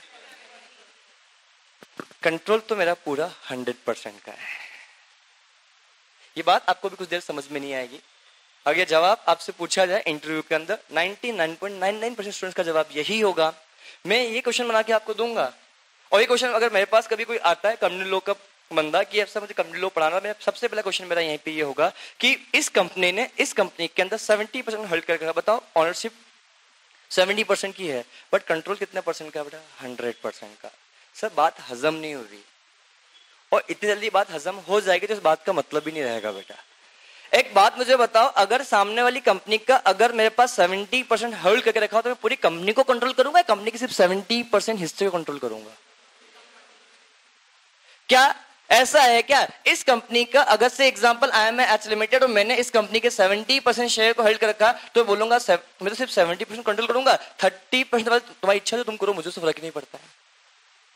अरे तो कंट्रोल पूरे 100% ऑनरशिप की बात नहीं की है बेटा मैंने। ऑनरशिप मेरे पास सिर्फ 70% की है, बट कंट्रोल कितने परसेंट का है बेटा? 100% का। Are you getting my points? तो जब मैंने यहाँ पे बात किया तो मेरे पास यहाँ पर मैंने 4 लाख का 100% देखा, क्योंकि मेरे पास 100% था। यहाँ पे कितना परसेंट था? 100% था। यहाँ पे कितना परसेंट था? 100% था। यहाँ पे जो कैपिटल थी, सुनना ध्यान से, ये भी कितना परसेंट था? 100% था। Are you getting my points? सब कुछ 100%, 100%, 100%, 100%, 100% था, इसलिए हमने सब कुछ जोड़ दिया पूरा। बट अगर मैं आपको ये बोलना चाहता हूं, अगर सामने वाली कंपनी के अगर मैंने 70% शेयर हेल्ड करके रखे हैं, सामने वाली कंपनी का क्या मेरे पास यहाँ पे 70% ही कंट्रोल है? ये 100% कंट्रोल है। कंट्रोल तो मेरे पास पूरे 100% पे, ऑनरशिप कितने परसेंट पे है? बट एक बात मुझे बताओ, जब हम बात करेंगे, हमें जो भी कंसोलिडेशन बनाएंगे, तो कंसोलिडेशन मतलब सामने वाली कंपनी पे मेरा हम जोड़ेंगे, तो जोड़ेंगे जिस पे मेरा कंट्रोल होगा उस पे देखूंगा, ऑनरशिप पे देखूंगा, मैं कंट्रोल पे देखूंगा। किस देखूंगा बेटा? कंट्रोल। तो मेरे बताओ, मेरा सामने वाली कंपनी पे 100% कंट्रोल है, सिर्फ 70% कंट्रोल है? बेटा मेरा सामने वाली कंपनी पे 100% कंट्रोल है, सिर्फ 70% कंट्रोल है? तो मैं यहाँ पे जो कुछ भी लिखूंगा बेटा, यहाँ पे क्या लिखूंगा? 100% पे लिखूंगा। सर चलो ठीक है, इसको थोड़ा और खोल के बोलता हूं, मैं 7 लाख का यहाँ पे बोलता हूं मैं 70% 1 मिनट के लिए बेटा। बट कुछ चीज ऐसी है 4 लाख का 30% जिसके लिए मैंने पैसा आपको पे नहीं किया, क्या उसके ऊपर भी कंट्रोल तो मेरा ही है, किसी और का है? तो बेटा से एग्जांपल, सामने वाली कंपनी के 70% शेयर मैंने हेल्ड किए हैं, तो 4 लाख का 70% पे कंट्रोल तो मेरा ही होगा। इनफैक्ट कंट्रोल मैंने ऑनरशिप इस 4 लाख की एसेट्स में, आई एम सॉरी, 4 लाख के ऊपर 70% कितना होता है? 2,80,000। क्या 2,80,000 पे मेरी ऑनरशिप है? बट मैं 4 लाख का 30% 1,20,000 जिसपे मेरी ऑनरशिप नहीं है, पर उस पर भी मैं अधिकार जताता हूँ। अरे किस चीज का मैं मालिक नहीं हूं, फिर भी उस पर अधिकार जता रहा हूं, क्या ऐसा है? Are you getting my point? तो मैं कंट्रोल जो कर रहा हूँ पूरे 100% पे कर रहा हूँ या 70% पे कर रहा हूँ? 100%। इस मैं यहाँ पे क्या करता हूँ बेटा, यहाँ पर 4 लाख का ऊपर मैं यहाँ पर पूरा 100% यहाँ पर करता हूँ, और अभी भी यहाँ पे लिखूंगा बेटा फ्यूचर में 13 लाख रुपए। क्यों लिखता हूँ उसके पीछे लॉजिक है, जबकि मेरे पास तो ऑनरशिप तो सिर्फ 70% की है, पर लिखता हूँ मैं पूरा 100%। But why? Because of control मेरे ऊपर कितने परसेंट का होता है बेटा, 100% का मेरा क्या होता है बेटा, कंट्रोल होता है। Are you getting my points? Now यही पूरा मेरे पास क्वेश्चन है, इस क्वेश्चन की मुझे शुरुआत करनी है, इस क्वेश्चन को मैं शुरुआत करूंगा बेटा, बट इस क्वेश्चन में बेटा मैं इस क्वेश्चन को मैं वर्टिकल वे में लेके जाऊंगा, ना कि हॉरिजॉन्टल वे में। तो नाउ जब वर्टिकल वे में शुरुआत होगी तो आपको घबराने की जरूरत नहीं है, क्वेश्चन सब कुछ सिंपल ही है, कोई टिपिकल कंसेप्ट है ही नहीं। ध्यान समझना, सिर्फ फर्क इतना सा पड़ता है, जो लायबिलिटी को हम यहाँ लिखते हैं उसको ऊपर लिखते हैं, जो असेट्स आपका इधर लिखते हो उस असेट्स को आपको नीचे लिखना है। तो मैंने यहाँ पे लिखा कंसोलिडेटेड बैलेंस शीट। ध्यान से समझना है एक पॉइंट को बेटा, जब मैं यहाँ पे कंसोलिडेटेड बैलेंस शीट यहाँ पे लिखता हूं तो यहाँ लिखेंगे बेटा सबसे पहला बेटा पर्टिकुलर और क्या अगर लायबिलिटी। आप बराबर, और सबसे पहली बात एग्जाम के लिए अब ध्यान समझना बेटा, आप जो भी कंसोलिडेटेड बैलेंस शीट बनाओगे एक पेज पे आपको एक बैलेंस शीट का फॉर्मेट बनाने का, आधा पेज लायबिलिटी साइड के लिए, आधा पेज आपके असेट साइड से। इससे ज्यादा बड़ी बैलेंस शीट आप लोगों के एग्जाम में नहीं पूछी जाएगी। Are you getting my points? आप लोगों से बनेगा। ये हमने बोला बैलेंस शीट की लायबिलिटी साइड, ये बैलेंस शीट की मेरी क्या बेटा, असेट साइड। यहां लिख दिया बेटा मैंने यहाँ पे असेट्स, मैंने यहाँ पे लिख दिया बेटा equity and liabilities. Are you getting my points? अब मैं बैलेंस शीट की असेट साइड में जाता हूं, क्योंकि मैंने आपको पहले ही बताया हम क्वेश्चन की शुरुआत बैलेंस शीट की असेट साइड से हम करेंगे। क्या से हमने बताया? अब असेट साइड शुरुआत करता हूं, ध्यान समझना। असेट्स गया, सबसे पहले क्या लिखा बेटा हमने यहाँ पे, फिक्स असेट्स। एच का लिखा, एस का लिखा। एच की फिक्स असेट्स कितने रुपए की है बेटा आपके पास, 9 लाख रुपए की। एस की कितने रुपए की है बेटा आपके पास, 4 लाख रुपए की। बड़ा बातचीत नहीं। अब मैं जो बात करता हूं बैलेंस शीट की असेट साइड में फिक्स असेट्स गया, उसके बाद नेक्स्ट कौन सी आती है बेटा, इन्वेस्टमेंट। क्या इस इन्वेस्टमेंट को मैं लिख भी दूंगा तो क्या फ्यूचर में इसको वापस काटूंगा? क्या इसको वापस से मैं हटाऊंगा? तो क्या इसको वहां लिखूं? क्या नहीं, इसको कहीं और जगह पे लिखा जाएगा। उस जगह का नाम क्या बेटा, cost of control. Cost of control. और बेटा इसी को बेटा कैलकुलेशन ऑफ गुडविल भी कहा जाता है, इसी को बेटा कैलकुलेशन ऑफ कैपिटल, ध्यान से समझना। इसी को बेटा कॉस्ट ऑफ कंट्रोल, इसी को कंपटीशन ऑफ कैपिटल रिजर्व, इसी को बेटा question of minority I am sorry, इसी को बेटा क्वेश्चन में कॉस्ट ऑफ कंट्रोल बोलते हैं लोग, इसी को कंपटीशन ऑफ गुडविल बोलते हैं, इसी को बेटा कैपिटल रिजर्व बोलते हैं। तो तीनों चीजों का लॉजिक कुछ देर बाद भी आपको मिलने वाला है, बट हम तो हमेशा यहाँ पे क्या लिखेंगे बेटा, कॉस्ट ऑफ कंट्रोल, ना कि कंपटीशन गुडविल, ना कि कंपटीशन ऑफ कैपिटल रिजर्व। क्योंकि आपको पता ही नहीं होगा कि गुडविल आने वाली है या कैपिटल रिजर्व होने। अगर आपने गुडविल लिख दिया आगे कैपिटल रिजर्व तो काट के आपको लिखना पड़ेगा। सो एक word cost of control. Are you getting my points? आओ बात करते हैं। तो से एग्जांपल यहाँ पे लिखेंगे बेटा पर्टिकुलर, यहाँ पे लिखेंगे अमाउंट, यहाँ लिखेंगे बेटा इन्वेस्टमेंट। अब सुनना ध्यान से, इन्वेस्टमेंट इन एस लिमिटेड। अब हमने इन्वेस्टमेंट किस में किया बेटा, एस लिमिटेड में किया। तो एस हमने इन्वेस्टमेंट एस लिमिटेड में किया तो कितना किया, 70%। ऐसा लिखने का यहाँ पे अब 70%। तो कितना रुपए का था बेटा आपके पास, 3 लाख रुपए का। क्या मैं अभी यहाँ पे इक्विटी शेयर कैपिटल को लेस कर दूं? बोलो, क्या यहाँ पे इक्विटी शेयर इक्विटी शेयर यहाँ पे लेस कर दूं? नहीं, आपको बीच में कहीं कुछ भी स्किप करने की जरूरत नहीं है। 1 बाय 1 एक एक चीज करते हुए आपको चलनी है। जो तरीका मैंने बताया उसी को आपको फॉलो करना है। बेटा प्लीज ये विंडो खोल दो, पीछे खोल दो, थोड़ी सी क्या खोल दो, पीछे कर दो उसको। नो नेक्स्ट पॉइंट के बारे में बात। बड़े वाली विंडो भी खोल दो ना, ठंड लग रही है क्या, ऐसा कुछ है? खोल सकते हैं ना, परमिशन है आप लोगों की? हाँ खोल दो। बंद करना है उसको, चलेगा? आवाज डिस्टरबेंस होता है ऐसा इसलिए। नाउ नेक्स्ट पॉइंट के बारे में जब हम बात करते हैं, हमने बैलेंस शीट की ये आ गया, ये आ गया, हमने वहां पे लिख दिया। हमें बीच में कुछ भी दिमाग एक्स्ट्रा लगाने की जरूरत नहीं आई। कोई चीज आएगी तब उसका इंपैक्ट देंगे, अभी हम इसका इंपैक्ट नहीं देंगे। नाउ नेक्स्ट पॉइंट के बारे में जब मैं आपसे बात करता हूं, करंट असेट्स के बारे में बात करूं। करंट असेट्स में यहाँ पे लिखूंगा करंट असेट्स, एच का लिखूंगा, एस का लिखूंगा। एच का करंट असेट्स कितने रुपए का आपके पास, 3 लाख रुपए का है। एच का करंट असेट्स कितने रुपए का बेटा, 1 लाख रुपए का आपके पास यहाँ पर है। Are you getting my points? मेरी बैलेंस शीट की asset side is over. Now go for the balance sheet की लायबिलिटी साइड. लायबिलिटी साइड में सबसे पहले लिखूंगा बेटा करंट लायबिलिटी, उसमें एच का लिखूंगा, एस का लिखूंगा. एच का कितने रुपए का है बेटा आपके पास? बेटा 5 लाख रुपए का है. एस का कितने रुपए का आपके पास बेटा? यहाँ पर 2 लाख रुपए का है. टोटल कर दूं? नहीं. हम यहाँ लिखेंगे बेटा नेक्स्ट पॉइंट आएगा equity share capital. Equity share सिर्फ और सिर्फ हमारी लिखी जाएगी, वो कितनी होगी बेटा? 10 लाख रुपए की. क्या जवाब दो?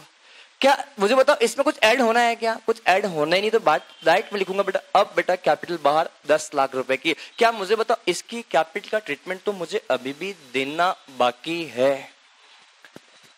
अरे बोलो. तो जब मैं इक्विटी शेयर लिखने की जाऊंगा, इक्विटी 3 लाख रुपए.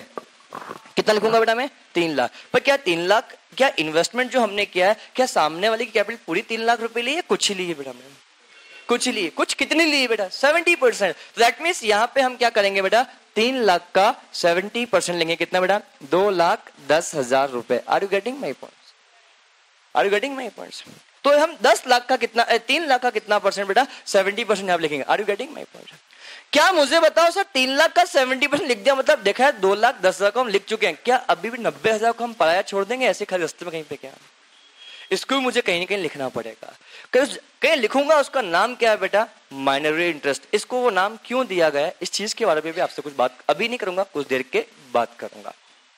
तो समझना है बेटा. अब मेरे पास जो होल्डिंग नहीं है उसको मैं कहीं और जगह का नाम क्या रहेगा बेटा? Minority interest. हर चीज का मैं लॉजिक दूंगा, बट कुछ समय के बाद धीरे धीरे आपके पास लॉजिक पहुंचेगा. तो यहां पे आपके पास इक्विटी शेयर कैपिटल आएगा. कितने रुपए का बेटा? 3 लाख का. कितना परसेंट? जितना हिस्सा हमने परचेज नहीं किया, दैट मीन्स कितना परसेंट? 30%. कितना आएगा आपके पास बेटा? 90,000 रुपए. Are you getting my points? Are you getting my points? मेरा क्वेश्चन खत्म हो गया. अब हम बात करते हैं किस चीज के लिए. 1 by 1 हम टोटल कर रहे हैं बेटा. सबसे पहले मैं आपको बताया जो कुछ भी टोटलिंग की जाएगी, टोटलिंग कहां पे की जाएगी? सबसे पहले बैलेंस शीट में या एडजस्टमेंट में? एडजस्टमेंट. ये हमारे नीचे के बेटा एडजस्टमेंट है. हम सबसे पहले टोटलिंग जहां करेंगे वो जगह कौन सी होगी बेटा? एडजस्टमेंट में होगी. एडजस्टमेंट के बारे में जब मैं बात करता हूं तो यहाँ पे क्या आएगा बेटा? 90,000 आएगा. यहाँ कितना आएगा बस? 90,000 आएगा. ये मत समझना जितना इधर आएगा उतना ही इधर आएगा, ऐसा जरूरी नहीं है. हो सकता है कि यहाँ पे बैलेंस ही ना आए, यहाँ पे बैलेंस आए, पर यहाँ तो बैलेंस हमेशा आएगा, ऐसा जरूरी भी नहीं है. क्योंकि पिछले क्वेश्चन में जब 100% होल्डिंग थी तो क्या माइनॉरिटी कॉलम कहीं दिख रहा था क्या? नहीं. तो हो सकता है इधर आए, हो सकता है इधर आए, हो सकता है इधर, दोनों जगह आ जाए. हो सकता है कभी कभी सेम भी आ जाए, हो सकता है दोनों जगह अलग अलग भी आपके पास आ सकता है. अरे हाँ या ना? सबसे पहली बात जो मैं समझा रहा हूँ, क्या वो थोड़ा बहुत आपके दिमाग में घुस रहा है? क्या थोड़ा बहुत समझ सभी को आ रहा है? नाउ अब मैं यहाँ पे बात करने के बाद अब इन बैलेंसेस को मुझे पुट करना है कहीं ना कहीं. हैंड टू हैंड टोटलिंग किया तो इसका इफेक्ट मेरे को देना ही पड़ेगा. Are you getting my points? अब मुझे बताओ 3 लाख की चीज थी, तो 3 लाख हमने पे किया. 3 लाख के बदले में मुझे कैपिटल कितनी मिली बेटा? 2,10,000 की. 2 लाख की चीज के लिए हमने कितना पैसा पे किया? 3 लाख रुपए. बोलो हाँ है ना?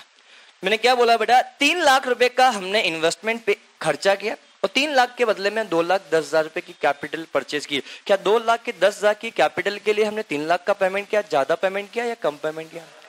क्या एक्स्ट्रा पेमेंट फॉर गुडविल?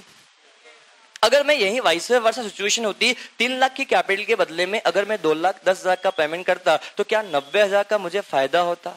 और यह फायदा एक प्रकार का मेरा कैपिटल नेचर का फायदा है. Hence this profit transfer to capital reserve. Are you getting my points? तो मैंने आपको यहाँ पे क्या बोला यहाँ पर कि मैं 3 लाख है यहाँ पे कितनी बेटा? 2,10,000 रुपए. Are you getting my points? जब मैंने यहाँ पे बोला 3 लाख का पेमेंट किया 2,10,000 के लिए, मैंने ज्यादा पेमेंट किया या कम पेमेंट किया? ज्यादा पेमेंट. और extra payment always for the क्या होता है बेटा? गुडविल के लिए होता है. Such amount is known as a क्या आपके पास बेटा? गुडविल. इसको हम क्या बोलेंगे? Sum of minority. ये क्या होता है? मैं आपको अभी एक चीज बोलना चाहूंगा माइनॉरिटी इंटरेस्ट के लिए. माइनॉरिटी इंटरेस्ट वो चीज है जिसके लिए आपने पैसा पे नहीं किया, फिर भी आपने उस पर क्या किया? कंट्रोल किया.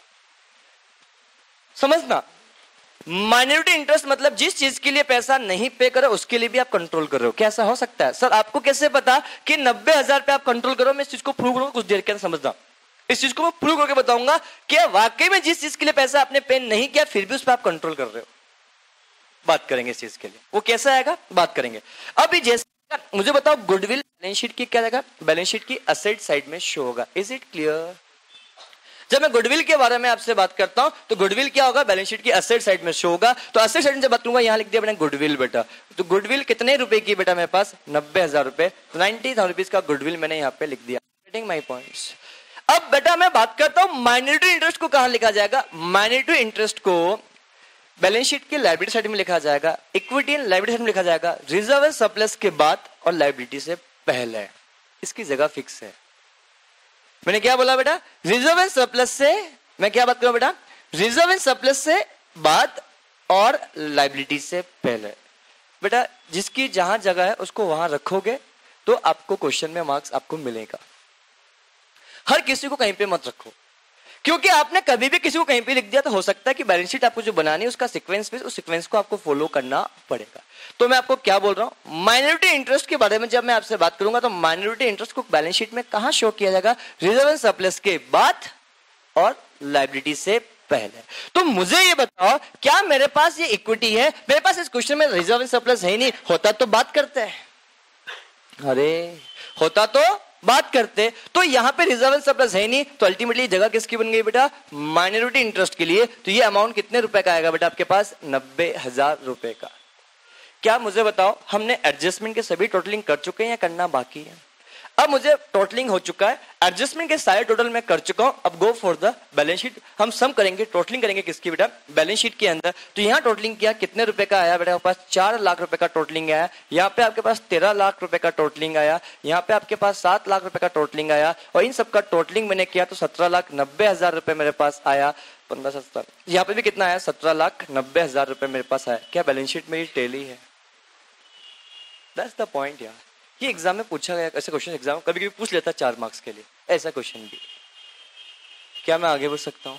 बट मैंने अभी तक भी आपको 90,000 की जो बात मैंने बोली थी उसका लॉजिक मैंने अभी तक आप लोगों को नहीं दिया। मैंने अभी बोला जिस चीज के लिए पैसा पे नहीं किया उस पर भी आपका कंट्रोल है। अल्टीमेटली वो क्या बेटा आपका पास माइनॉरिटी इंटरेस्ट है। और इस चीज को मैं प्रूव करता हूँ इस बात को। मुझे बताओ क्या इस 4 लाख, क्या ये 9 लाख तो आपके खुद मालिक है? अरे क्या जब मैं एस के बारे में बात करूं, एस के मालिक जब मैं बात करता हूं आप तो सिर्फ 70% के ही मालिक थे, क्या 30% के मालिक थे क्या? नहीं। तो 30% कितना होता है बेटा आपके पास, 1,20,000 के मालिक नहीं थे। जब मैं बात करता हूं गुडविल के अंदर बात के क्रेडिटर्स की बात करता हूं तो आप किसके मालिक नहीं थे बेटा, तो आप 1,50,000 असेट्स के मालिक ही नहीं, फिर भी इस पे अधिकार जता रहे हो आप तो।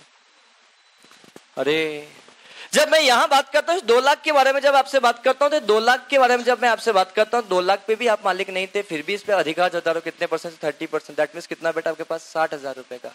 तो मुझे बताओ 1,50,000 रुपए की असेट्स और 60,000 रुपए की लाइबिलिटी, तो नेट 90,000 रुपए की नेट असेट्स ऐसी है जिसको आपने खरीदा नहीं था फिर भी उस पर आपके ऊपर कंट्रोल है। तो 1,50,000 की असेट्स, 1,50,000 रुपए की असेट्स, 60,000 रुपए की लाइबिलिटी, नेट वर्थ कितने रुपए हुई, 90,000। क्या 90,000 का पैसा आपने दिया था? नहीं, फिर भी उसका आपका कंट्रोल है। क्या है वही चीज आपके पास यहाँ पे आ गई, this the minority interest. Are you getting my point? जिस चीज के लिए आप पैसा पे नहीं किया फिर भी उसका कंट्रोल है, उसको तो बोलते हैं माइनॉरिटी इंटरेस्ट। जिसके लिए आपने पैसा पे नहीं किया फिर भी इनको कंट्रोल कर रहे हो। Are you getting my point? That's the concept of the minority interest. इसको मैंने यहाँ पे प्रूव किया। मैं आगे हर क्वेश्चन में चीज को प्रूव नहीं करूंगा। यस, डाउट पूछे आपका बेटा। कब पानी के लिए बोला, सॉरी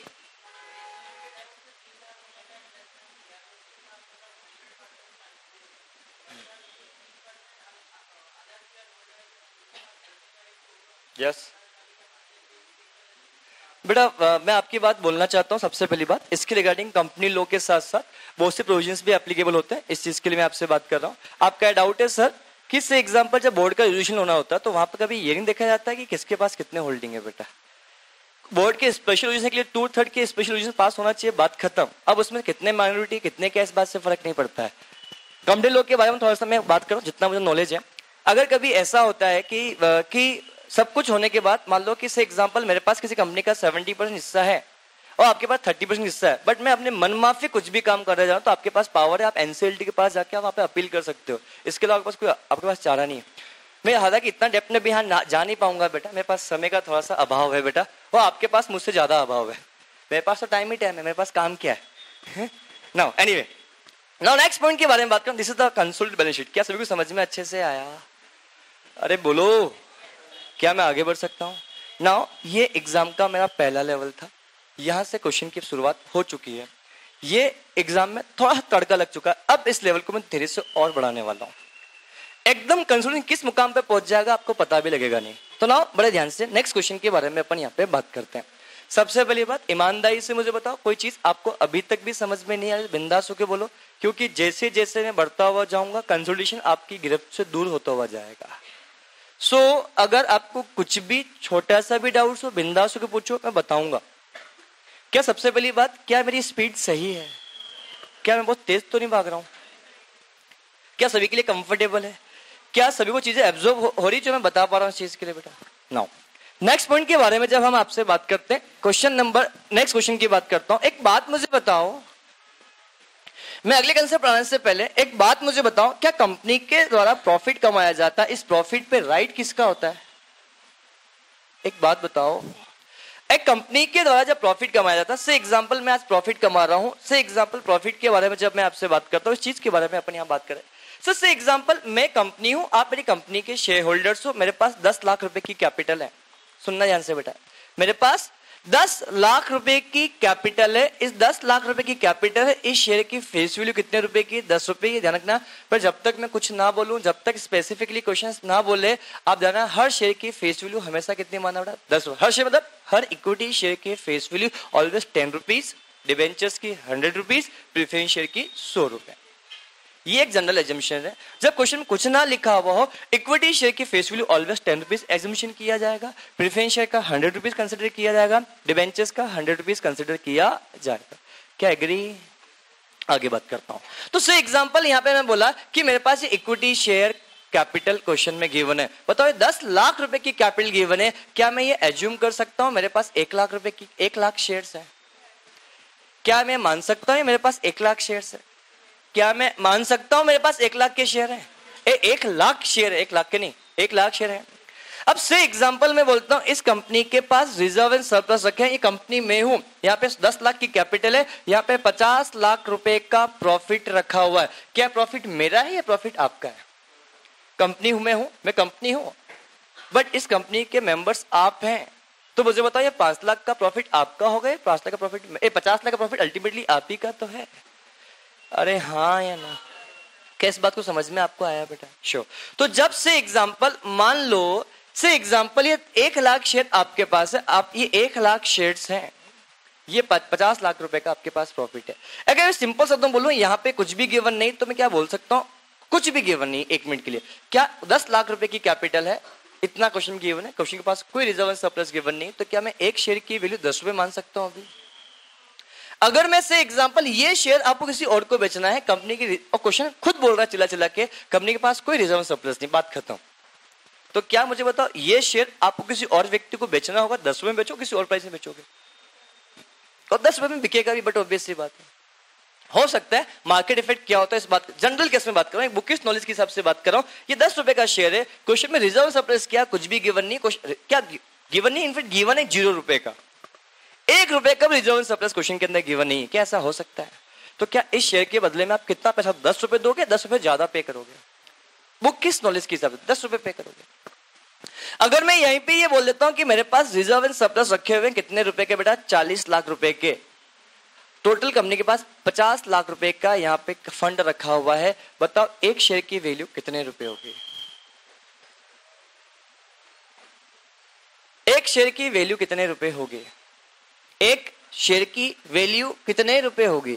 अरे 10 रुपए का शेयर है, 40 रुपए। अल्टीमेटली मुझे बताओ कंपनी के पास टोटल फंड कितने रुपए का है? 50 लाख रुपए का। ये 50 लाख का फंड पूरा का पूरा इक्विटी शेयर होल्डर का ही तो है। तो मुझे बताओ, ये 50 लाख रुपए पूरा का पूरा इक्विटी शेयर होल्डर का फंड, ये डिवाइड बाई हमने कितना कर दिया बेटा? 1 लाख रुपए कर दिया। दैट मीन्स क्या मैं बोल सकता हूँ, एक शेयर की वैल्यू कितनी? 50 रुपए हुई। अरे हाँ है ना? किस बात को समझ में आपके पास आया? अब से एग्जांपल, अगर मुझे बताओ एक बाहर का व्यक्ति मिस्टर राम के बारे में बात करता हूं, मिस्टर राम इस कंपनी के शेयर खरीदने के लिए वो आता है, तो क्या वो सिर्फ शेयर के लिए ही पैसा पे करेगा, share plus reserve and surplus के लिए पैसा पे करेगा? क्या ये बात समझ में एक बार में आप लोगों को आ गया? क्या ये व्यक्ति मिस्टर राम जब इस कंपनी के परचेज करेगा, जब कंपनी के लिए परचेज करने के लिए पैसा पे करेगा, तो सिर्फ और सिर्फ इसी के लिए पैसा पे करेगा या this one plus this one दोनों को मिला के पैसा पे करेगा? दोनों को मिलाकर पैसा पे करेगा। क्या इस बात को आप एग्री करते हैं? क्या इस बात को सभी एग्री करते हैं या नहीं करते हैं? बड़ा जवाब चाहिए मेरे को। क्या सभी समझ में इस पॉइंट को अच्छे से क्लियर हुआ आपको? That's the point. इस चीज के बारे में हमने यहाँ पे डिस्कशन किया। अब ये मैंने क्यों समझाया, इसके लिए कुछ देर के बाद मैं आप लोगों से बात करूंगा। आओ एक एग्जांपल लिखते हैं, अच्छा सा एग्जांपल होगा, ध्यान से समझना बेटा एग्जांपल को। और इस पॉइंट को समझाने से पहले मैं आपको एक बात बोलना चाहता हूं, अब समझना। हाँ, इसी क्वेश्चन को इसी पॉइंट कवर कर लेते हैं बेटा अपन। क्या मुझे बताओ, कंपनी ने 10 लाख रुपए की कैपिटल तो ऑलरेडी थी। सुनना ध्यान से, मैं आप लोगों की बात। मैं कंपनी हूं, मैंने अभी अभी कंपनी शुरू की और आप सभी ने मेरी कंपनी में पैसा लगाया 10 लाख रुपए। क्या जवाब दो? अरे हाँ है ना, क्लियर। तो से एग्जांपल इतने से कैपिटल लगाई, बात खत्म। ये मेरा फर्स्ट ईयर था। फर्स्ट ईयर के बाद मैं सेकंड ईयर में गया तो मेरे पास इक्विटी शेयर कैपिटल है और मेरे पास रिजर्व एंड सरप्लस है। 1 लाख रुपए का कैपिटल है और मेरे पास 20 लाख रुपए का प्रॉफिट है। क्या ये 20 लाख का प्रॉफिट नेट कंपनी के पास टोटल 30 लाख की वर्थ हो गई? तो एक बात मुझे बताओ, क्या ये 20 लाख का जो कंपनी ने प्रॉफिट कमाया आपको खरीदने के बाद का या पहले का है? मेरी कंपनी की शुरुआत आज हुई, आप आज ही दिन मेरी कंपनी के शेयर होल्डर बन गए, इसी मोमेंट पे आप मेरे शेयर होल्डर बन गए। Are you getting my point? First year हो गया, सेकंड ईयर गया, 10 लाख की कैपिटल थे, 20 लाख का प्रॉफिट कमाया, कुल 30 लाख रुपए का मेरे पास फंड हो गया। क्या 20 लाख का जो प्रॉफिट कमाया आपके खरीदने के बाद का या पहले का है? क्या पॉइंट सभी समझ में अच्छे से आया? तो क्या 20 लाख के प्रॉफिट आपकी एक्विजिशन के बाद का है? तो क्या एक्विजिशन का बाद का, तो क्या इस प्रॉफिट को क्या मैं पोस्ट एक्विजिशन प्रॉफिट बोल सकता हूं? अरे जवाब दो। बट जब मैं यही बात करता हूं, एक नया व्यक्ति इस कंपनी में यहां पर आता है और वो इस कंपनी के अंदर बोलता है कि मुझे को 70% हिस्सेदारी चाहिए, तो मुझे बताओ जब ये व्यक्ति आया उससे पहले का ये प्रॉफिट है, तो क्या इसके लिए मैं बोल सकता हूं ये जो प्रॉफिट है वो प्री एक्विजिशन प्रॉफिट है? बेटा मेरी बात समझ में आ रही है? तो मैंने दो वर्ड बोले, प्री एक्विजिशन प्रॉफिट एंड दूसरा कौन सा बेटा? Post acquisition profit. Are you getting my points? तो प्री एक्विजिशन मतलब प्रॉफिट का मतलब क्या होता है? आपने इन्वेस्टमेंट परचेज किया, उससे पहले का प्रॉफिट मतलब क्या होगा? Pre acquisition profit. And investment purchase करने के बाद का जो प्रॉफिट होता है उसको क्या बोलते हैं बेटा? Post acquisition profit. Are you getting my points? और प्री एक्विजिशन प्रॉफिट को मैं कैपिटल प्रॉफिट कंसिडर करूंगा। Just note down it, only this. अब व्हाई, क्यों, इस चीज के बारे में आपसे मैं बात नहीं करूंगा। मैं ये बोल रहा हूं कि जो अब जितना भी आपका प्री एक्विजिशन प्रॉफिट होता है, इस प्री एक्विजिशन प्रॉफिट को मैं कैपिटल प्रॉफिट कंसिडर करूंगा और पोस्ट एक्विजिशन प्रॉफिट को बेटा मैं रेवेन्यू प्रॉफिट कंसिडर करूंगा। Are you getting my points? Are you getting my points? बोलो, कुछ डाउट? हम बात करेंगे किसके लिए बेटा? प्री एक्विजिशन प्रॉफिट के बारे में हम बात किया, पोस्ट एक्विजिशन प्रॉफिट के बारे में। तो pre acquisition profit means what? Pre acquisition profit means what बेटा? एक्विजिशन से पहले का है, एक्विजिशन के बाद का? एक्विजिशन से पहले का जो प्रॉफिट होता है वो अल्टीमेटली क्या होगा? प्री एक्विजिशन प्रॉफिट होगा। इन्वेस्टमेंट का बाद का जो प्रॉफिट होगा उसे क्या बोलेंगे बेटा? Post acquisition profit. Is it clear? अब the very important point, bifurcation आपने सिखाया क्यों? मुझे ये बताओ, ध्यान से समझना इस पॉइंट को। एक बात मुझे बताओ, इस व्यक्ति ने 21 लाख रुपए पे किए, समझना एकदम लॉजिक के साथ है। क्या मुझे बताओ, इस व्यक्ति ने जब 70% का पैसा पे किया होगा, 70% हिस्सेदारी परचेज की हुई, तो जितनी नेट वर्थ होगी उसका 70% पैसा पे किया होगा। सुनना लॉजिक के साथ एक पॉइंट को बेटा। तो मुझे ये बताओ, इस व्यक्ति ने, एक नया व्यक्ति आया इस कंपनी ने, इस नए व्यक्ति ने इस कंपनी के 70% के लिए पैसा पे किया। कितना पैसा पे किया? 21 लाख रुपए। तो क्या इस व्यक्ति ने इस कंपनी में पैसा लगाया, तो मतलब क्या इसके पास क्या इन्वेस्टमेंट हुआ? बेटा मुझे बताओ, क्या ये आपका इन्वेस्टमेंट हुआ? अरे हाँ है ना। तो क्या ये इन्वेस्टमेंट को एक मिनट समझने के लिए क्या मैं बोल सकता हूँ ये इन्वेस्टमेंट है कितने रुपए का बेटा मेरे पास? समझने के लिए 21 लाख रुपीस का मेरे पास इन्वेस्टमेंट है। Are you getting my points? तो क्या ये इन्वेस्टमेंट, इस इन्वेस्टमेंट का अगेंस्ट क्या आज ये मेरे लिए इन्वेस्टमेंट, तो क्या ये इन्वेस्टमेंट किसी और के लिए लायबिलिटी है? जवाब चाहिए। तो ये लायबिलिटी है, आज मेरे लिए इन्वेस्टमेंट है, तो ये 21 लाख मेरे लिए इन्वेस्टमेंट तो हो सकता है, किसी के लिए लायबिलिटी भी तो आपके लिए हो सकती है। तो ये लायबिलिटी है, तो लायबिलिटी कितनी है ये भी तो इंपॉर्टेंट पॉइंट आपके लिए हो सकता है। Are you getting my points? तो जब मैं लायबिलिटी की बात करता हूं, जितनी उसकी कैपिटल है उस कैपिटल में मेरा हिस्सा होगा। ये पॉइंट समझ में आपको आ गया? अरे जवाब दो। तो मुझे ये बताओ, लेता हूं हाँ सर, एग्जांपल क्या 21 लाख रुपए आपका इन्वेस्टमेंट है, ये पॉइंट क्लियर होगा? इसमें किसी डाउट है क्या आपका बेटा? क्लियर।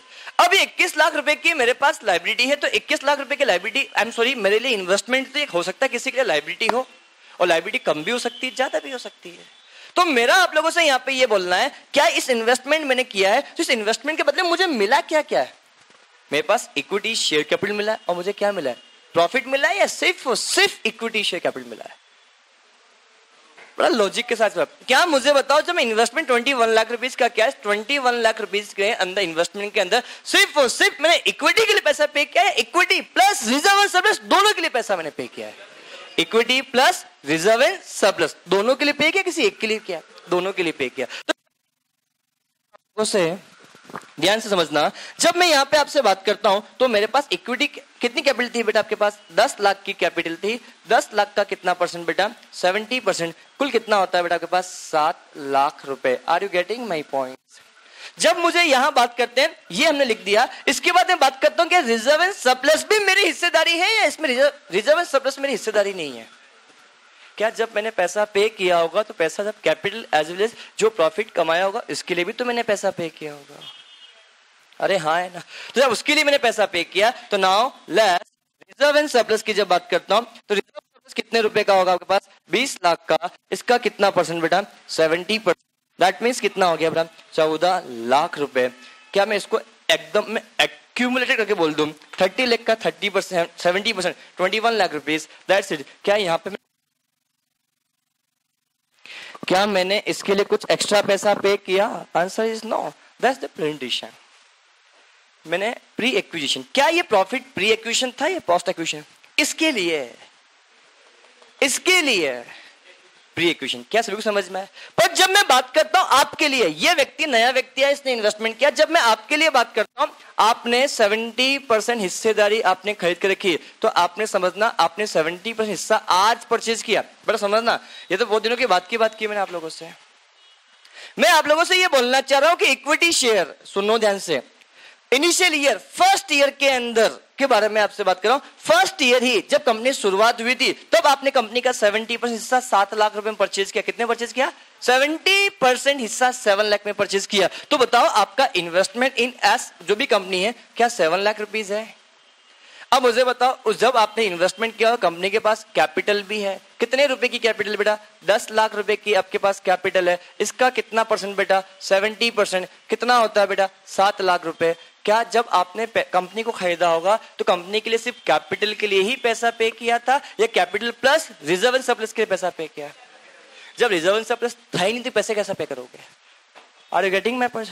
तो that means this is a very important point. अगर यहाँ पे रिजर्व एंड सरप्लस का भी करना होता, तो जिस दिन मैंने इन्वेस्टमेंट किया होता, उस दिन का जितना कंपनी के पास प्रॉफिट रखा होता, उसमें मेरी जितनी हिस्सेदारी होती, उस प्रॉफिट को मैं यहाँ से लेस करता। ये पॉइंट थोड़ा सा बाउंस हुआ होगा, पर कुछ देर बाद जब मैं इस क्वेश्चन पे, जब एकदम प्योरली इसके क्वेश्चन पे आऊंगा, तो और बहुत ज्यादा बेहतर समझ में आपके पास आएगा।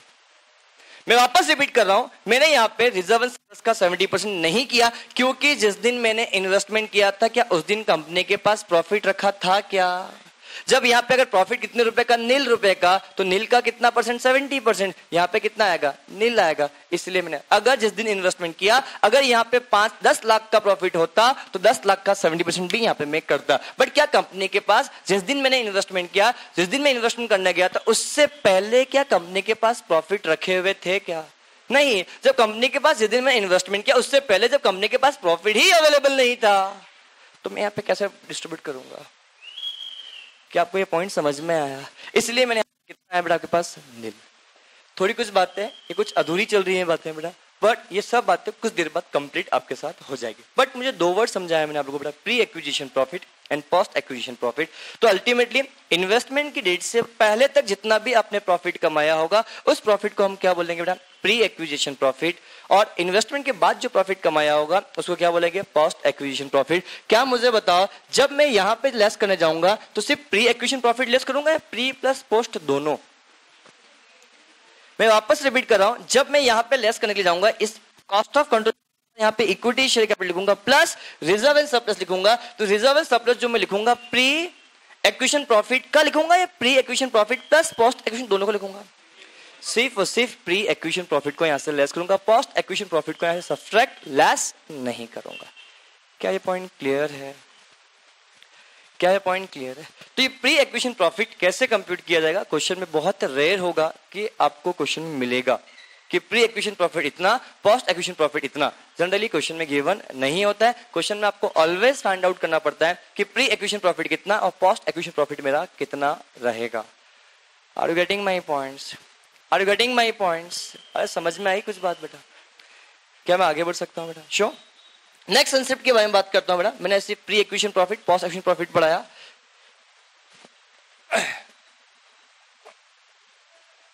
तो इसका ट्रीटमेंट कैसे किया जाएगा और कैसे प्री एक्विजिशन प्रॉफिट निकाला जाएगा, कैसे पोस्ट एक्विजिशन प्रॉफिट निकाला जाएगा, इस सब चीजों के बारे में आपसे मैं डिस्कशन करूंगा।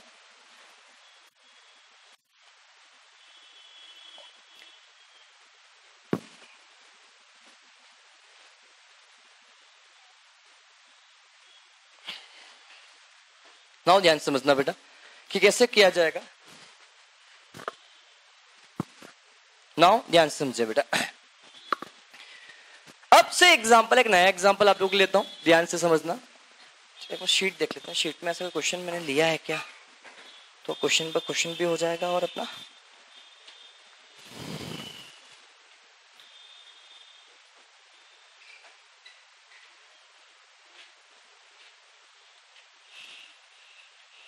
चलो समझना है आंसर बेटा। से एग्जांपल हम यहां पे बात करते हैं बेटा। एच लिमिटेड की बैलेंस शीट क्वेश्चन में मेरे पास गिवन है। मेरे पास यहां पर एस लिमिटेड की यहां पर बैलेंस शीट क्वेश्चन के अंदर गिवन है। हम यहां जब लिखेंगे तो इक्विटी शेयर कैपिटल, और जब यहां लिखेंगे बेटा से example reserve and surplus, reserve and surplus, हम यहां लिखेंगे करंट लायबिलिटी, यहां लिखेंगे फिक्स असेट्स। बेटा इन्वेस्टमेंट लिख रहा हूं और लिखा बेटा इन्वेस्टमेंट 60% बेटा इन्वेस्टमेंट इन एस लिमिटेड। मैंने यहां शॉर्ट में कुछ लिखा है बेटा, इन्वेस्टमेंट इन S limited. Equity share capital बेटा लिखा बेटा यहां पे मैंने 7 lakh rupees. Reserve and surplus कितना लिखा बेटा हमने 3 लाख रुपए यहां पे लिखा। और करंट लायबिलिटी लिख रहा हूं बेटा यहां पे मैं 5 लाख रुपए। जब मैं फिक्स असेट्स की बात करता हूं तो यहां पे मैंने 10 लाख रुपए लिखा, और जब मैं यहां लिखता हूं तो इसको 4 लाख रुपए यहां पे लिख रहा हूं। इन्वेस्टमेंट इन एस लिमिटेड मैंने 4 लाख रुपीस लिखा है बेटा और 60% लिखा है बेटा। करंट असेट्स मेरे पास यहां पे 1 लाख रुपए लिखा हुआ है। जब मैं एस लिमिटेड की बात करता हूं तो इक्विटी शेयर कैपिटल क्वेश्चन के अंदर गिवन है कितने रुपए की बेटा 5 लाख रुपए की। मेरे पास यहां पे रिजर्व एंड सरप्लस क्वेश्चन में गिवन है बेटा 3 लाख रुपए का। मेरे पास करंट लायबिलिटी क्वेश्चन में गिवन है कितने रुपए की बेटा 2 लाख रुपए की। बैलेंस शीट के अंदर जब मैं बात करता हूं फिक्स असेट्स की, असेट साइड में करंट असेट्स के बारे में जब मैं आपसे बात करता हूं, करंट असेट्स आपके पास कितने रुपए का है बेटा 7 लाख रुपए का आपके पास क्वेश्चन में गिवन है, और 3 लाख रुपए की आपके पास करंट असेट्स क्वेश्चन के अंदर गिवन है। Is it clear? नई चीज क्वेश्चन के अंदर गिवन है, H limited invested in S limited on 31st मार्च 2016, और ये बैलेंस शीट क्वेश्चन के अंदर जो गिवन है 31st मार्च 2016 की क्वेश्चन के अंदर गिवन है, और ये भी बैलेंस शीट जो क्वेश्चन में गिवन है ये 31st मार्च 2016 की क्वेश्चन के अंदर गिवन है। अभी तक मैंने किसी भी क्वेश्चन में बैलेंस शीट डेट गिवन नहीं थी। अभी तक मैंने किसी भी क्वेश्चन में डेट ऑफ इन्वेस्टमेंट कब किया वो गिवन नहीं था। पहला क्वेश्चन है जहां पे मैंने डेट ऑफ इन्वेस्टमेंट गिवन है, और ये पहला क्वेश्चन जहां पे मेरा क्या बेटा डेट ऑफ इन्वेस्टमेंट क्वेश्चन में गिवन है। ये पहला क्वेश्चन है जहां पे मेरा बैलेंस शीट की डेट मेरे पास क्वेश्चन के अंदर गिवन है। क्या मैं आगे बढ़ सकता हूँ? तो दैट मीन्स मेरा कहने का मतलब यहाँ पे है, तो क्वेश्चन को कैसे सॉल्व किया जाएगा। अगेन जब भी क्वेश्चन की शुरुआत करनी होगी, क्वेश्चन की शुरुआत बैलेंस शीट की असेट साइड या लायबिलिटी साइड, असेट्स। हम यहाँ पे लिखेंगे बेटा कंसोलिडेटेड बैलेंस शीट कब की बन रही है बेटा, ये 31st मार्च 2016 के दिन बन रही है। यहाँ की हम बात करेंगे बेटा, ध्यान से समझना।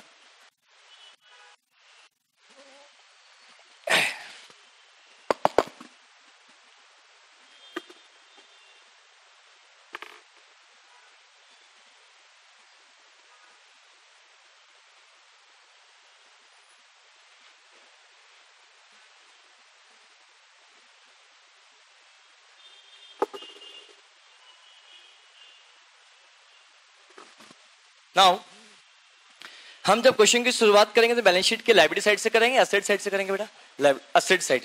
बेटा भैया से पूछ लो लाइट के लिए एक बार। नाउ नेक्स्ट पॉइंट के बारे में बात करेंगे बेटा, एसेट साइड की बात करेंगे। तो सबसे पहले हम क्या लिखेंगे बेटा? फिक्स एसेट्स के लिए एच और क्या बेटा? एस। कितने रुपए का बेटा आपके पास बेटा? 7 लाख रुपए। और एस का कितने रुपए बेटा आपके पास? ओ एच का कितने रुपए है बेटा आपके पास बेटा क्वेश्चन में? 10 लाख रुपए। और एस का कितने रुपए का बेटा आपके पास? 7 लाख रुपए। क्या टोटलिंग कर दूं? नहीं। फिक्स एसेट्स के बाद क्वेश्चन में गिवन है बेटा इन्वेस्टमेंट, क्वेश्चन के अंदर गिवन है। इन दैट केस स्टेटमेंट क्या होगा इस चीज के बारे में? देखो ना बेटा बोर्ड पे, बताओ कहां पे प्रॉब्लम है।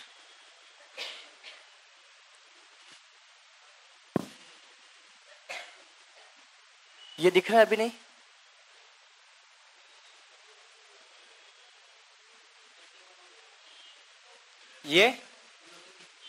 ये ओ ठीक है।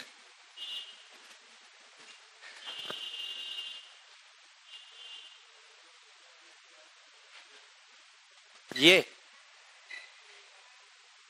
और ठीक है। नाउ ध्यान समझना बेटा इस पॉइंट को। क्या होगा, हमने यहाँ पे इस चीज के बारे में बात करें, अगले पॉइंट के बारे में बात करें। कम क्वेश्चन की शुरुआत करनी है। क्वेश्चन की शुरुआत बैलेंस शीट की एसेट साइड या लायबिलिटी साइड?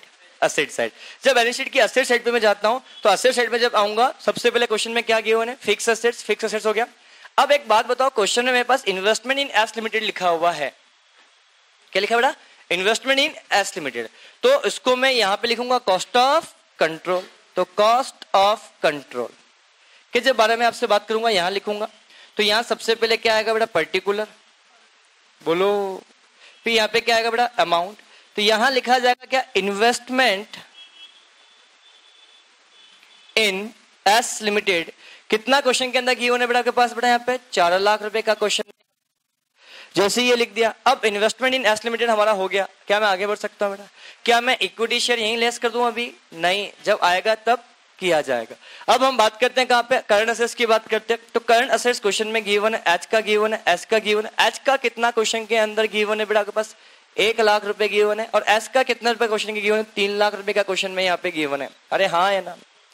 अब मेरा एक बात बताओ, एसेट साइड पूरा हो गया। अब बैलेंस शीट के लायबिलिटी साइड में जाता हूं। तो लायबिलिटी साइड में सबसे पहले कौन आता है आपके पास बेटा? Current liability. जब मैं करंट लायबिलिटी के बारे में बात करता हूं तो यहाँ पे एच भी आएगा, एस भी आएगा। एच कितने रुपए का आपके पास आएगा? 5 लाख रुपए का आएगा। एस कितने रुपए का आपके पास आएगा? 2 लाख रुपए का यहाँ पे आपके पास आएगा। बोलो हाँ या ना। जैसे ही होने के बाद हम ऊपर जाते हैं, सबसे पहले क्या लिखा बेटा? Reserve and surplus. मेरे पास एच का आएगा और एस का आएगा। जब मैं एच की बात करता हूं तो एच का कितना आएगा बेटा? यहाँ पे 3 लाख रुपए का। अब समझना बेटा, यहाँ पे आप लोग लिखना एस के लिए सिर्फ उतना ही पोर्शन आएगा जो पोस्ट एक्विजिशन प्रॉफिट का होगा।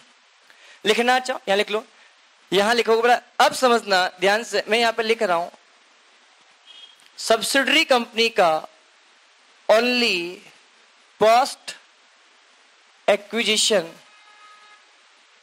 प्रॉफिट में होल्डिंग का जितना शेयर होगा उतना ही आएगा। मैंने कुछ लिखा है, आपको भी ऐसे लिखने का, समझना से। मैं आपको यहाँ पे क्या बोल रहा हूं? रिजर्व एंड सरप्लस होल्डिंग का पूरा पूरा आएगा, सब्सिडरी का भी यहां लिखा जाएगा, सब्सिडरी का उतना ही हिस्सा यहां लिखा जाएगा जो पोस्ट एक्विजिशन का होगा, और पोस्ट एक्विजिशन में भी उतना ही हिस्सा आएगा जितना होल्डिंग का शेयर होगा। मैंने यहां पे क्या लिखा? कंपनी में ओनली पोस्ट एक्विजिशन में जितना हिस्सा आएगा उतना ही आएगा। से एग्जांपल, लेट एग्जांपल, अभी क्वेश्चन में शुरुआत नहीं की है, बस से एग्जांपल। सबसे पहली बात बताओ, होल्डिंग का कुल कितना प्रॉफिट दिख रहा है आपके पास? 3 लाख रुपए का प्रॉफिट दिख रहा है। ओह आई एम सॉरी, सब्सिडी का कितना प्रॉफिट दिख रहा है? होल्डिंग का जितना 3 लाख पूरा का पूरा आएगा बेटा।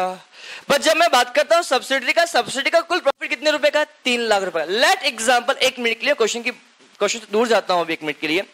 3 लाख में से मैंने ये माना 1 लाख रुपए का मेरा पोस्ट एक्विजिशन का प्रॉफिट है। कैसा हो सकता है?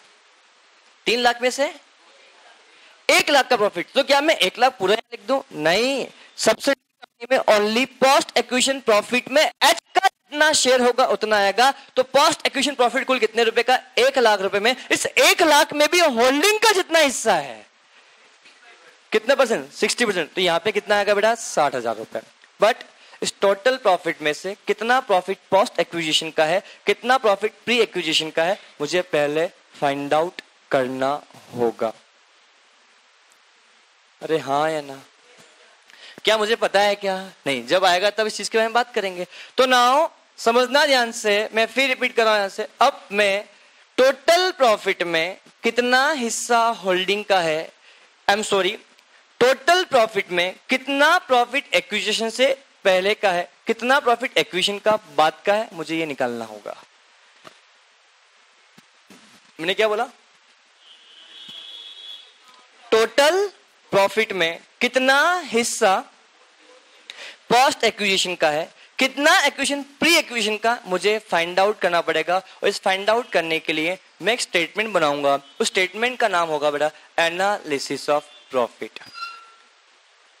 उसको बोलेंगे शॉर्ट में बेटा AOP, एसोसिएशन ऑफ पर्सन, नहीं, analysis of profit. Are you getting my points? मैं क्या बोल रहा हूं, इस 3 लाख, क्या मुझे बताओ, इस 3 लाख के नहीं, इस 3 लाख के प्रॉफिट में, सबसे पहली बात, इस 3 लाख के प्रॉफिट में कितना हिस्सा प्री एक्विजिशन का है, कितना हिस्सा पोस्ट एक्विजिशन का है, मुझे ये निकालना है। तो इस चीज को फाइंड आउट करने के लिए मैं बनाऊंगा AOP, analysis of profit. Are you getting my points?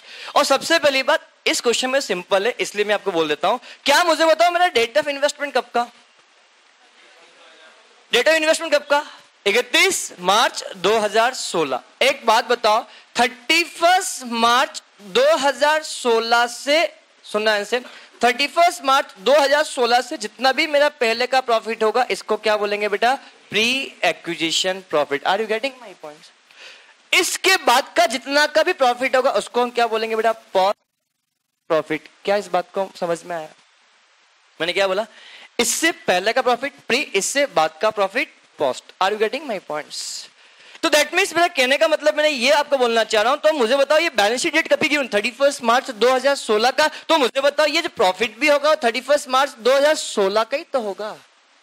अरे तो सोचो इस पॉइंट को बेटा। ये बैलेंस शीट डेट कभी गिवन? 31 मार्च 2016 का। तो क्या इसमें जितने भी फिगर्स गिवन है वो सारे फिगर्स क्या 31 मार्च 2016 के दिन के ही तो हैं? क्या ये बैलेंस शीट के जो फिक्स एसेट्स दिख रही है on which date? On 31 March 2016। This current assets given on 31 March 2016, current liability 31 March 2016, equity share capital 31 March 2016। तो क्या ये प्रॉफिट भी 31 मार्च 2016 का ही तो होगा? और मुझे तो 31 मार्च 2016 तक का जितना भी प्रॉफिट होगा, इस प्रॉफिट को मैं प्री एक्विजिशन प्रॉफिट बोलूंगा। इस डेट से जो पहले का प्रॉफिट होगा उसको पोस्ट एक्विजिशन प्रॉफिट बोलूंगा। Are you getting my points? तो मेरा क्वेश्चन आप लोगों से यहाँ पे, क्या इस टोटल 3 लाख के प्रॉफिट में कितना प्रॉफिट प्री एक्विजिशन, क्या पूरा का पूरा 3 लाख का प्रॉफिट प्री एक्विजिशन का प्रॉफिट है? अरे बोलो। अभी सिर्फ समझ रहे हैं इस पॉइंट को, इसको मैं एकदम कैसे प्रेजेंट करना है सब चीज सिखाऊंगा आपको। अभी सिर्फ मुझे बताओ, क्या 31 मार्च से तक का जो प्रॉफिट, यहां तक का जितना भी प्रॉफिट होगा वो प्रॉफिट मेरा क्या होगा? प्री एक्विजिशन प्रॉफिट होगा। Are you getting my points? Are you getting my points? Ankit बताऊं? कुछ बताऊं? नहीं? नाउ समझता है इस पॉइंट को? इस चीज के बारे में अपन यहाँ पे बात करें। क्या मैं आगे बढ़ सकता हूँ बेटा? तो दैट मीन्स मेरा कहने का मतलब यहाँ पे ये, क्या ये 3 लाख का प्रॉफिट पूरा का पूरा प्री है या पूरा का पूरा पोस्ट है, या कुछ प्री कुछ पोस्ट? पूरा का पूरा क्या है? प्री है। अरे हाँ है ना? क्या है पॉइंट? सभी को समझ में आया? जब इस प्रॉफिट में कुछ प्रॉफिट पोस्ट का प्रॉफिट है ही नहीं, तो उस पोस्ट में जब प्रॉफिट ही नहीं है, तो पोस्ट में जब प्रॉफिट ही नहीं, तो उस पोस्ट के प्रॉफिट में क्या होल्डिंग का हिस्सा होगा क्या? तो क्या जब होल्डिंग का हिस्सा ही नहीं होता, यहाँ कुछ आएगा क्या? Answer is no. क्या है पॉइंट? सभी को समझ में अच्छे से आया? अरे जवाब दो। क्या मैं आगे बढ़ सकता हूं? बट मैंने आपको ये तो बता रखा है कि अगर यहाँ पे प्री एक्विजिशन प्रॉफिट होगा, इस प्री एक्विजिशन प्रॉफिट में जितना हिस्सा होल्डिंग का होगा उसको यहां से लेस किया जाएगा। अरे जवाब दो। तो यहां पे लिखो प्री एक्विजिशन प्रॉफिट, और यहां पे लिखने का प्री एक्विजिशन प्रॉफिट में जितना हिस्सा होल्डिंग का है, just note down, pre acquisition profit में जितना हिस्सा होल्डिंग का उसको यहां से लेस किया जाएगा। तो मुझे बताओ ये 3 लाख का प्रॉफिट है, पूरा का पूरा प्री एक्विजिशन प्रॉफिट है? जवाब दो। ये 3 लाख का जो प्रॉफिट पूरा का पूरा प्री एक्विजिशन प्रॉफिट है। Are you getting my point? और इस प्री एक्विजिशन प्रॉफिट में मेरा कितनी हिस्सेदारी है? जितने परसेंट मेरी होल्डिंग है, मेरी होल्डिंग कितनी परसेंट है? 60%। तो बताओ इस 3 लाख के प्रॉफिट में से पूरा का पूरा प्री एक्विजिशन प्रॉफिट है, तो इस 3 लाख का 60% कितना होगा? 1,80,000। क्या 1,80,000 रुपए मेरा प्री एक्विजिशन प्रॉफिट हुआ? अरे हाँ या ना? मैंने जिस प्रकार क्या लिखा, बोलो, मैंने जिस प्रकार यहाँ प्री पोस्ट एक्विजिशन में जितना हिस्सा होल्डिंग का होगा उसको यहाँ लिखा जाएगा। प्री एक्विजिशन प्रॉफिट में जितना हिस्सा किसका होगा बेटा? होल्डिंग का, उसको यहाँ लिखा जाएगा। तो प्री बताओ टोटल जो 3 लाख का प्रॉफिट है, 3 लाख का प्रॉफिट पूरा का पूरा प्री एक्विजिशन है, कुछ प्री और कुछ पोस्ट। इसमें होल्डिंग का कितना हिस्सा है?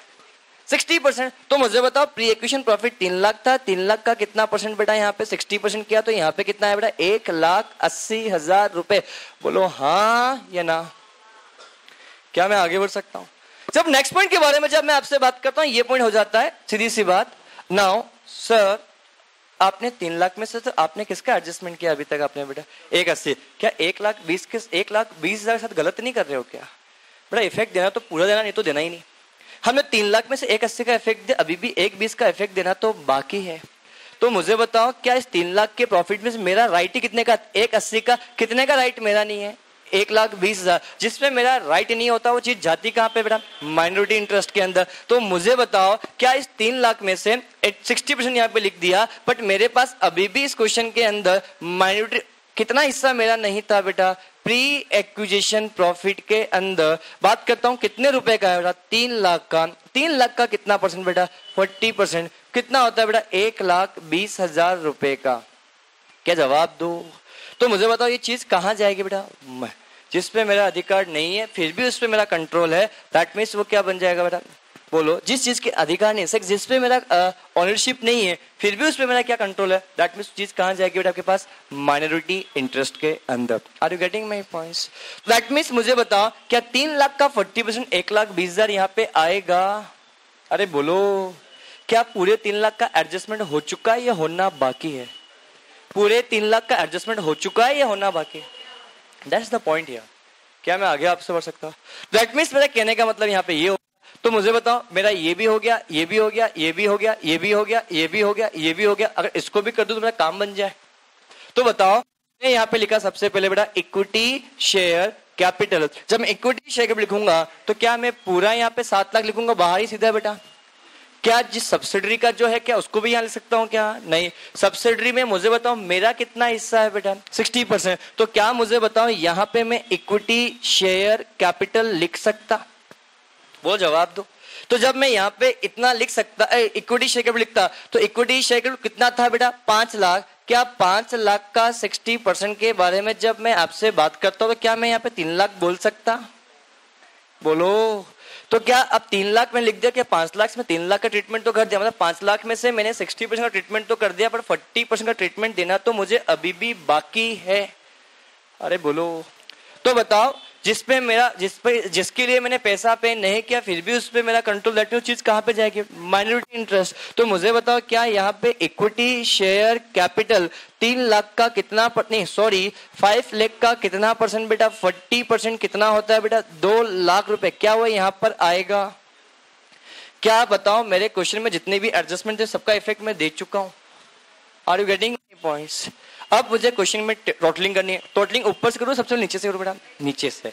तो मुझे बताओ यहाँ पे क्या 80,000 रुपए का क्या नेगेटिव बैलेंस आया? हमने 4 लाख पैसा दिया पर मिले कितने की चीज? 4,80,000 रुपए। फायदा या नुकसान?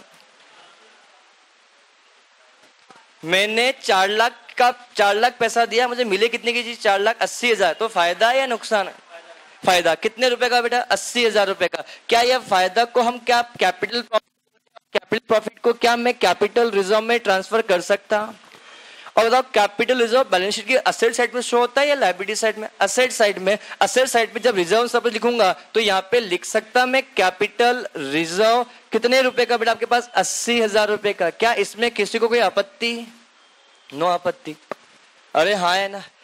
अब मैं नेक्स्ट पॉइंट के बारे में आपसे बात करता हूँ। माइनॉरिटी इंटरेस्ट 1,20,000 और 2 लाख कुल कितने रुपए का हुआ? 3,20,000 रुपए। 3,20,000 माइनॉरिटी इंटरेस्ट का अमाउंट है। Minority interest amount reserve surplus के बाद और लायबिलिटी से पहले आता है, तो क्या मैं माइनॉरिटी इंटरेस्ट को यहां पे लिख सकता हूं आपके पास 3,20,000 रुपए का? तो पूरा पूरा 3,20,000 बाहर ही जाएगा। क्या सभी को समझ में आया? क्वेश्चन के हम सारे एडजस्टमेंट कर चुके हैं, कुछ करना बाकी है क्या ना? तो दैट मीन सीधी सी बात, कुछ नहीं का बाहर टोटलिंग करने का सबका 4 लाख रुपए का। कितने रुपए का बेटा? 17 लाख रुपए का। कितने रुपए का बेटा यहाँ पे? 3,80,000 रुपए का। कितने रुपए का बेटा यहाँ पे बेटा? 7 लाख रुपए का। और सबसे मजे की बात, टोटल सभी की 21 लाख रुपए आ रही है। और आ रही है मतलब मेरा क्वेश्चन मेरा तो सही है। एग्जाम में पूछा गया क्वेश्चन 6 मार्क्स के लिए। कितने मार्क्स के लिए बेटा? 6 मार्क्स। क्या क्वेश्चन टफ था? That's the point here. क्या मैं आगे बढ़ सकता हूं बेटा? पिछले 3 अटेम्प्ट से मैं आपको बोलना चाह रहा हूं, 3 या 4 अटेम्प्ट से बात करता हूं बेटा। एग्जाम में ऐसे ही क्वेश्चन पूछे जा रहे हैं कंसोलिडेशन के बेटा। थोड़ा नमक मिर्च मसाला लगता है इसका, ज्यादा कुछ खास नहीं बेटा। क्या ऐसा क्वेश्चन भी एग्जाम में 4 मार्क्स के लिए आया और 5 मार्क्स के लिए? तो क्या आसान नहीं है आप लोगों के लिए?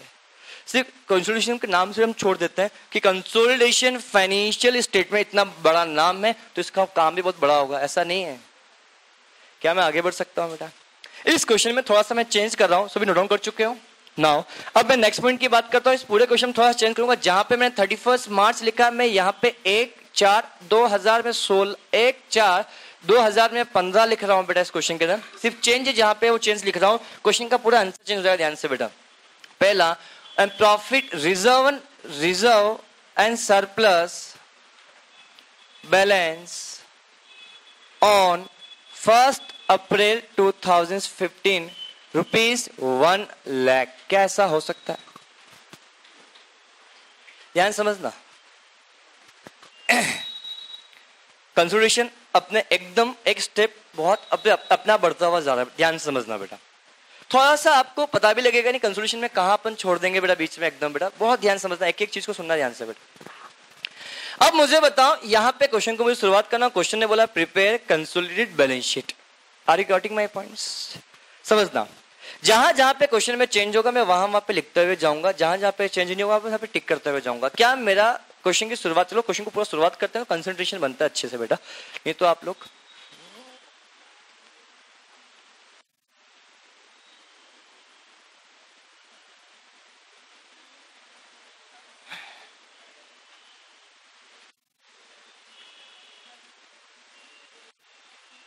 चलो हम क्वेश्चन की शुरुआत करते हैं। क्वेश्चन की शुरुआत बैलेंस शीट की असेट साइड से, लायबिलिटी साइड से?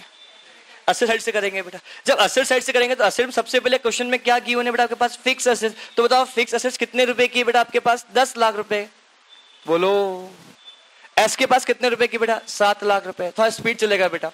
अब मैं बात करता हूं यहाँ पे इन्वेस्टमेंट। तो इन्वेस्टमेंट कहां पे आएगा बेटा? यहाँ पे मैं यहाँ पे लिख दिया बेटा इन्वेस्टमेंट एस लिमिटेड। इन्वेस्टमेंट इन एस लिमिटेड कितने रुपए का बेटा आपके पास? बेटा यहाँ पे 4 लाख रुपए का। बोलो हाँ या ना?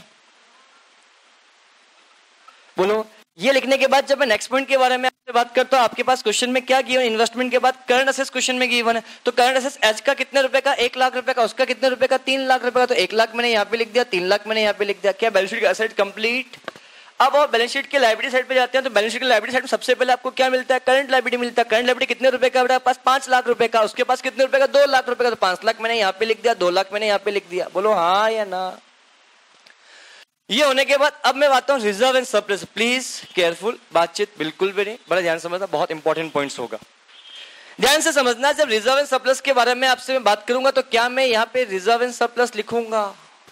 तो रिजर्व एंड सरप्लस तो हमारा तो लिखना ही है चुपचाप, उसमें सोचने वाली बात ही नहीं। तो हमारा रिजर्व सरप्लस कितना है बेटा? 3 लाख रुपए है। और मैंने यहाँ पे बोला एस लिमिटेड का रिजर्व एंड सरप्लस लिखा जाएगा अगर वो पोस्ट एक्विजिशन से रिलेटेड है, और पोस्ट एक्विजिशन में भी होल्डिंग का जितना हिस्सा होगा उतना लिखा जाएगा।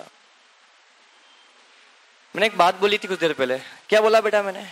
कि यहां पर पोस्ट एक्विजिशन प्रॉफिट आएगा, और पोस्ट एक्विजिशन प्रॉफिट में भी जितना होल्डिंग का हिस्सा वो आएगा। क्या सब कुछ आएगा या पोस्ट एक्विजिशन में जितना होल्डिंग का हिस्सा वो है, जितना होल्डिंग का हिस्सा जाएगा? तो मुझे ये बताओ, क्या मेरे पास पोस्ट एक्विजिशन का प्रॉफिट क्या होता है? डेट ऑफ इन्वेस्टमेंट के बाद जो कंपनी प्रॉफिट कमाती है उसको क्या बोलते हैं? Post acquisition profit. और डेट ऑफ इन्वेस्टमेंट से पहले जो प्रॉफिट कमाते हैं प्री एक्विजिशन प्रॉफिट। अरे हाँ या ना? तो right now in this question मुझे ये बताया जाए आपके पास टोटल प्रॉफिट कितने रुपए का? 3 लाख रुपए का। इस 3 लाख में से कितना प्रॉफिट प्री एक्विजिशन का और कितना प्रॉफिट एक्विजिशन के बाद का, क्या फाइंड आउट कर सकते हैं? अरे हाँ है ना, कैसे कर सकते हैं मुझे बताओ।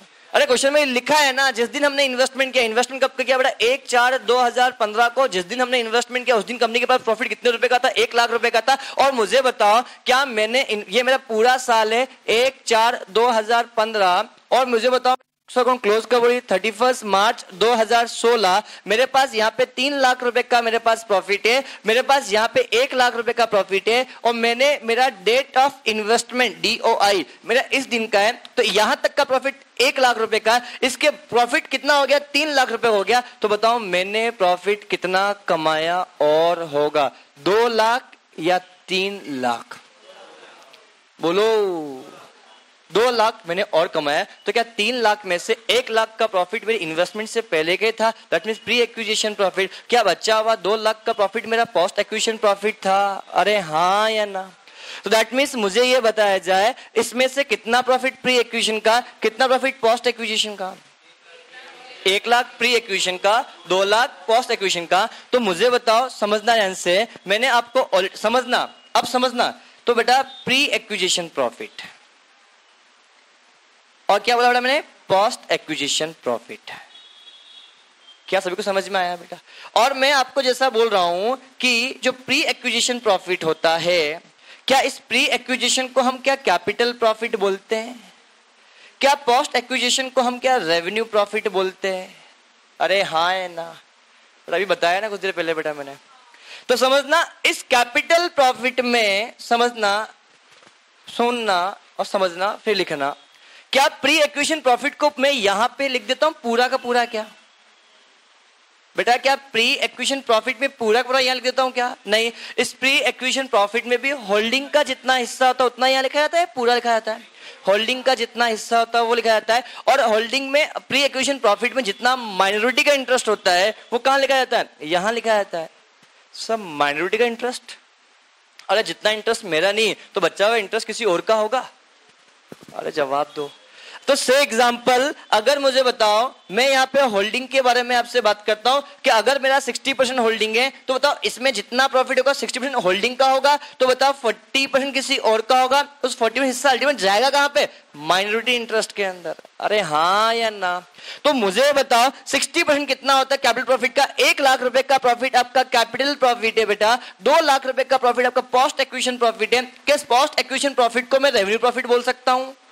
तो मुझे ये बताओ कि इस 1 लाख का 60% कितना होता है? 60,000 रुपए, तो 40,000 यहाँ पे जाएगा। क्या 2 लाख का यहाँ पे 60% कितना होता है? 1,20,000, तो 80,000 रुपए यहाँ पे आएगा। अरे बोलो ना।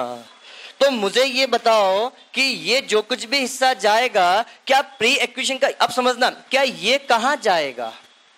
क्या कैपिटल प्रॉफिट में, मैंने आप लोगों को बोला था कैपिटल प्रॉफिट में जितना आपका होल्डिंग का हिस्सा होता है उसको कॉस्ट ऑफ कंट्रोल में से क्या मैंने यहां से लेस करने के लिए बोला था?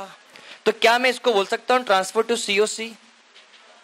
अरे क्या ये हिस्सा अल्टीमेटली जाएगा कहां पे बेटा? MI। अरे जवाब दो। और पोस्ट एक्विजिशन में जितना होल्डिंग का हिस्सा होता है वो कहां पे जाता है बेटा? बैलेंस शीट में जाता है। और ये बैलेंस शीट कौन सी है? CBS है। क्या मैं इसको बोल सकता हूं this transfer to CBS consolidated balance sheet, और ये बैलेंस अल्टीमेटली ट्रांसफर कहां पे होगा बेटा? MI। अरे जवाब दो।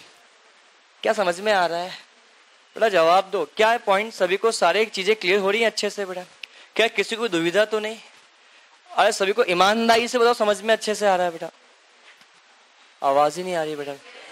तो नाउ नेक्स्ट पॉइंट की बताओ, क्या हमने, अब मुझे बताओ, इसको मैंने इतना लिख दिया, मैं अगर मैं वापस अपने शब्दों में बात करता हूं पुरानी भाषा में, वो आपको आसान लग रहा था, ये थोड़ा टफ लग रहा है, पर धीरे धीरे आपको आसान यही लगेगा। सुनना, मैंने आपको बोला प्री एक्विजिशन प्रॉफिट में जितने होल्डिंग की हिस्सेदारी होगी उसको यहाँ पे लिखा जाएगा, जितनी सब्सिडरी की हिस्सेदारी होगी, सब्सिडरी नहीं, जब किसी और की हिस्सेदारी होगी उसे यहाँ लिखा जाएगा। तो बताओ प्री एक्विजिशन प्रॉफिट कुल कितने रुपए का था? 1 लाख रुपए का। इस 1 लाख का 60% कितना होता है?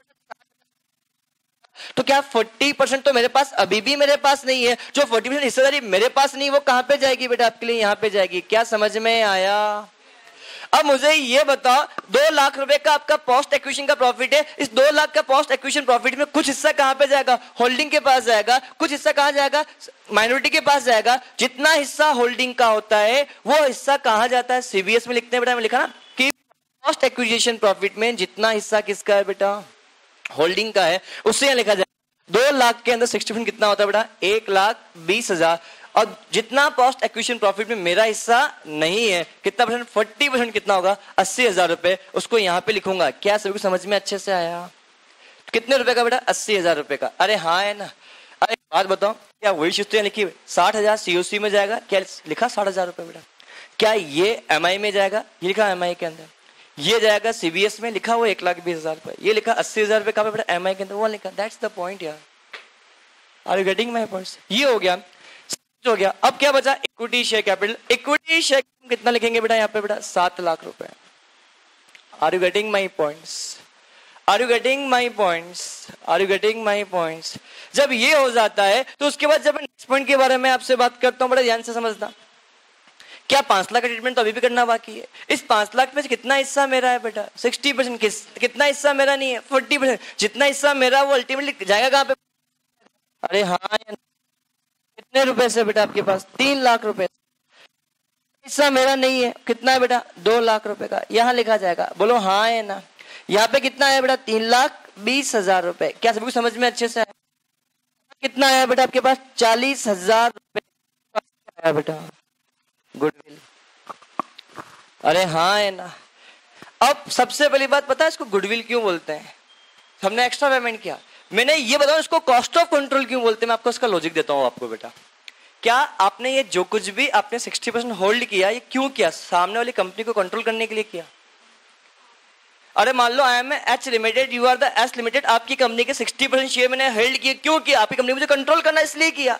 तो कंट्रोल करने के लिए मैंने पैसा कुल कितना रुपया? 4 लाख रुपए दिया, पर मुझे मिला कितने रुपए का? 3,60,000। कितना ज्यादा दिया? क्या अल्टीमेटली क्या मेरे को देखो 4 लाख मैंने दिया, 3 लाख की 60 की चीज में मिल गई, तो 40,000 में मैंने ज्यादा पे किया। किस लिए पे किया? अल्टीमेटली आपको कंट्रोल करने के लिए। Hence this is known as a cost of control. अरे हाँ है ना। That's the point, nothing else. ये गुडविल यहाँ पे आया, ठीक है। गुडविल को कहाँ लिखो बेटा? यहाँ पे गुडविल यहाँ पे लिखा जाएगा। कितने रुपए से बेटा आपके पास? 40,000 रुपए से। फिर लिखा 3,20,000 रिजर्व एंड सरप्लस के बाद, और यहाँ आएगा कितना बेटा आपके पास? 3,20,000 रुपए। क्या सभी समझ में अच्छे से आया बेटा? श्योर। अब बाहर लिखो कितने रुपए से बेटा? 4 लाख रुपए।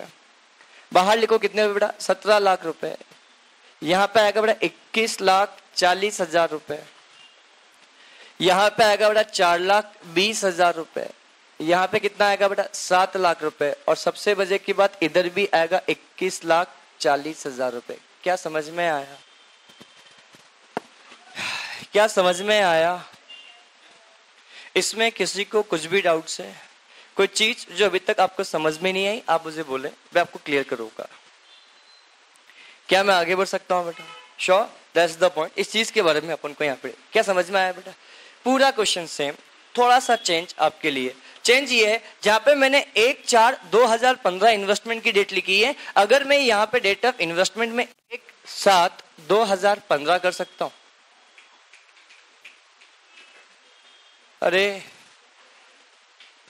हमने पिछले क्वेश्चन के अंदर जब मैं आपसे बात करता हूं तो मेरे पास पिछले क्वेश्चन के अंदर डेट ऑफ इन्वेस्टमेंट 1/4/2015 था, और मेरे पास 1/4/2000 का मेरे पास प्रॉफिट भी अवेलेबल था। अरे हाँ है ना। बड़ा समझ में आ रहा है कि नहीं आ रहा है बेटा? बड़ा यहाँ से अब ये अपने चैप्टर में पीक पे आ चुका है बेटा।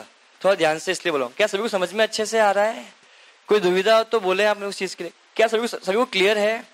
अब एक बात बताओ, पिछले क्वेश्चन के अंदर मेरे पास तो 1/4/2015 को मेरे पास यहाँ पे था, 31 मार्च का मेरे पास 2016 का मेरे पास क्वेश्चन में गिवन था। यहाँ पे 3 लाख रुपए का मेरे पास क्वेश्चन में मेरे पास प्रॉफिट है। यहाँ पे मेरे पास 1 लाख रुपए का मेरे पास क्वेश्चन में प्रॉफिट है, और मैंने इन्वेस्टमेंट कब किया बेटा? 1/7/2015 को कर दिया। तो अगर मेरे पास यहाँ तक का प्रॉफिट मुझे निकल जाए तो क्या वो प्री एक्विजिशन प्रॉफिट है? इसकी बात का निकल जाए तो पोस्ट एक्विजिशन प्रॉफिट है। और प्री एक्विजिशन प्रॉफिट का ट्रीटमेंट मुझे कैसे करना है वो तो मुझे आता है, और पोस्ट एक्विजिशन का प्रॉफिट क्या मुझे आता है। बस ये आता था, मुझे कंसोलिडेशन मुझे आता है। तो एक बात मुझे बताओ, क्या आपके पास 1 लाख का प्रॉफिट तो यहां तक का अवेलेबल है? क्या यहां से लगाकर यहां तक का टोटल प्रॉफिट कितने रुपए का बेटा? 2 लाख रुपए का। इस बात को आप मानते हो बेटा? क्या आप इस चीज को मानते हो कि यहां से लगाकर यहां तक का जो प्रॉफिट है वो 2 लाख रुपए का है? बेटा जवाब दो ना।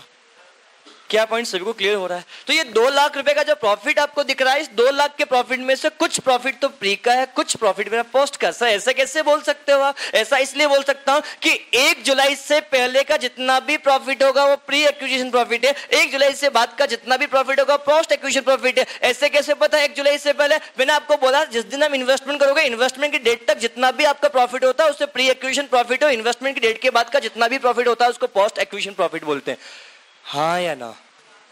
तो दैट मींस मेरा कहने का मतलब यहां पे ये बोलना चाह रहा हूं कि बताओ ये इस सर 3 लाख में नहीं बोल सकते हो क्या? अरे 3 लाख में भी तो बोल सकता हूं, बस 3 लाख में तो स्पेसिफिकली मुझे पता है कि 1 लाख प्रॉफिट यहां तक का है, तो ये तो पूरा प्री एक्विजिशन का प्रॉफिट है ही है। हाँ या ना? ये बात समझ में आई? सब 3 लाख में नहीं क्यों? अरे 3 लाख को तो मैंने अलग ही रख दिया, 3 लाख तो प्री है, प्योरली प्री है, पर इस 2 लाख में से कुछ प्री और कुछ पोस्ट है। हाँ या ना? अरे हाँ या ना?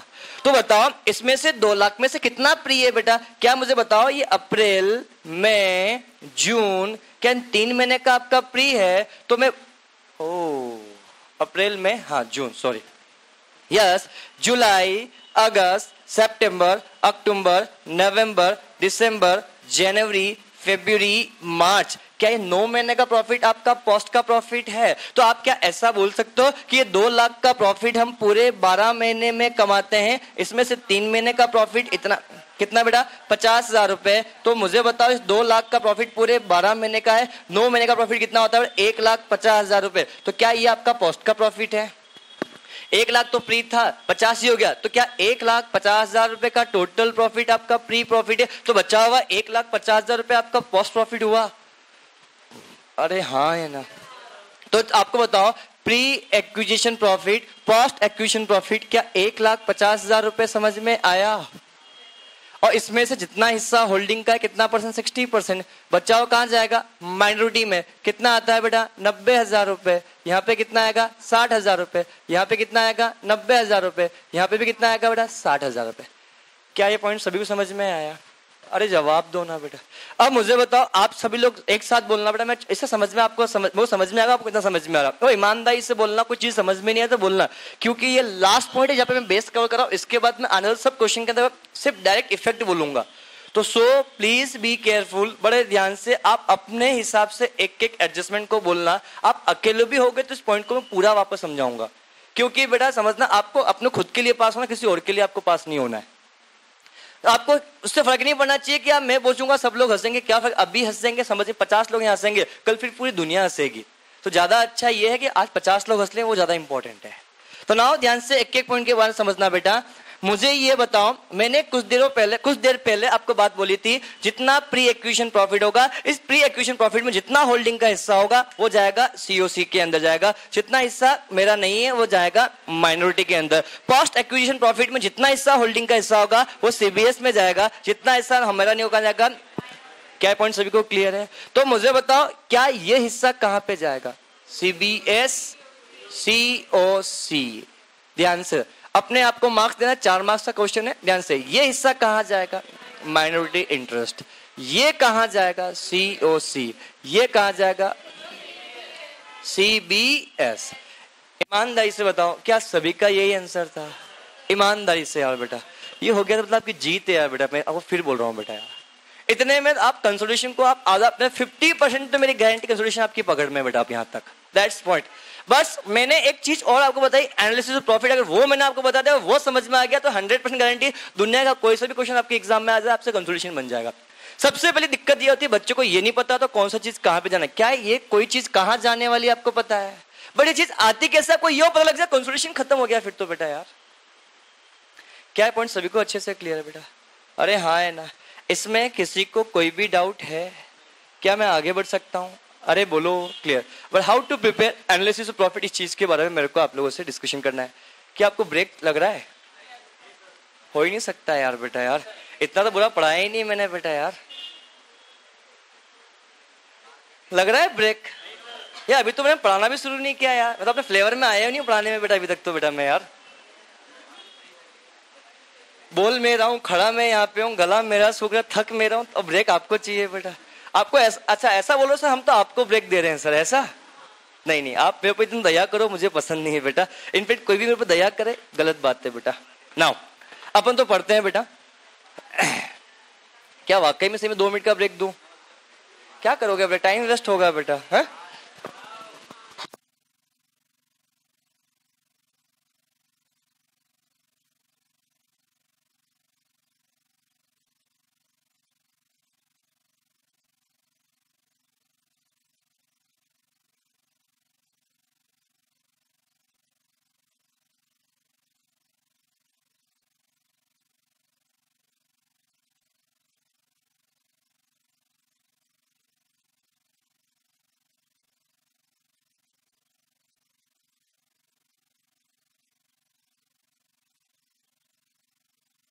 चलो 2 मिनट का ब्रेक हो गया। अरे आप ब्रेक का मतलब क्या होता है मुझे बताओ? रिलैक्स में पढ़ाऊं नहीं, वही ब्रेक होता है बेटा। 5 मिनट? अरे मेरे बेटा अभी कैसे 5 मिनट मांग सकते हो यार बेटा। इनफैक्ट आपको तो बोलना चाहिए नॉन स्टॉप पढ़ाओ सर, आप तो 10 रात को 10 बजे तक बेटा।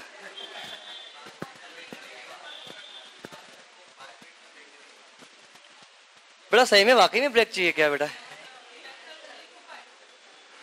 हाँ बताओ किस को ब्रेक चाहिए? हाथ खड़ा करो बेटा। Only one. क्योंकि बेटा मुझे एनालिसिस ऑफ प्रॉफिट मुझे पढ़ाना है, उसके बिना पूरा कंसोलिडेशन उड़ जाएगा बेटा। सो ईमानदारी से बेटा मुझे बताओ ब्रेक वाकई में चाहिए? नहीं चाहिए ना बेटा? चलो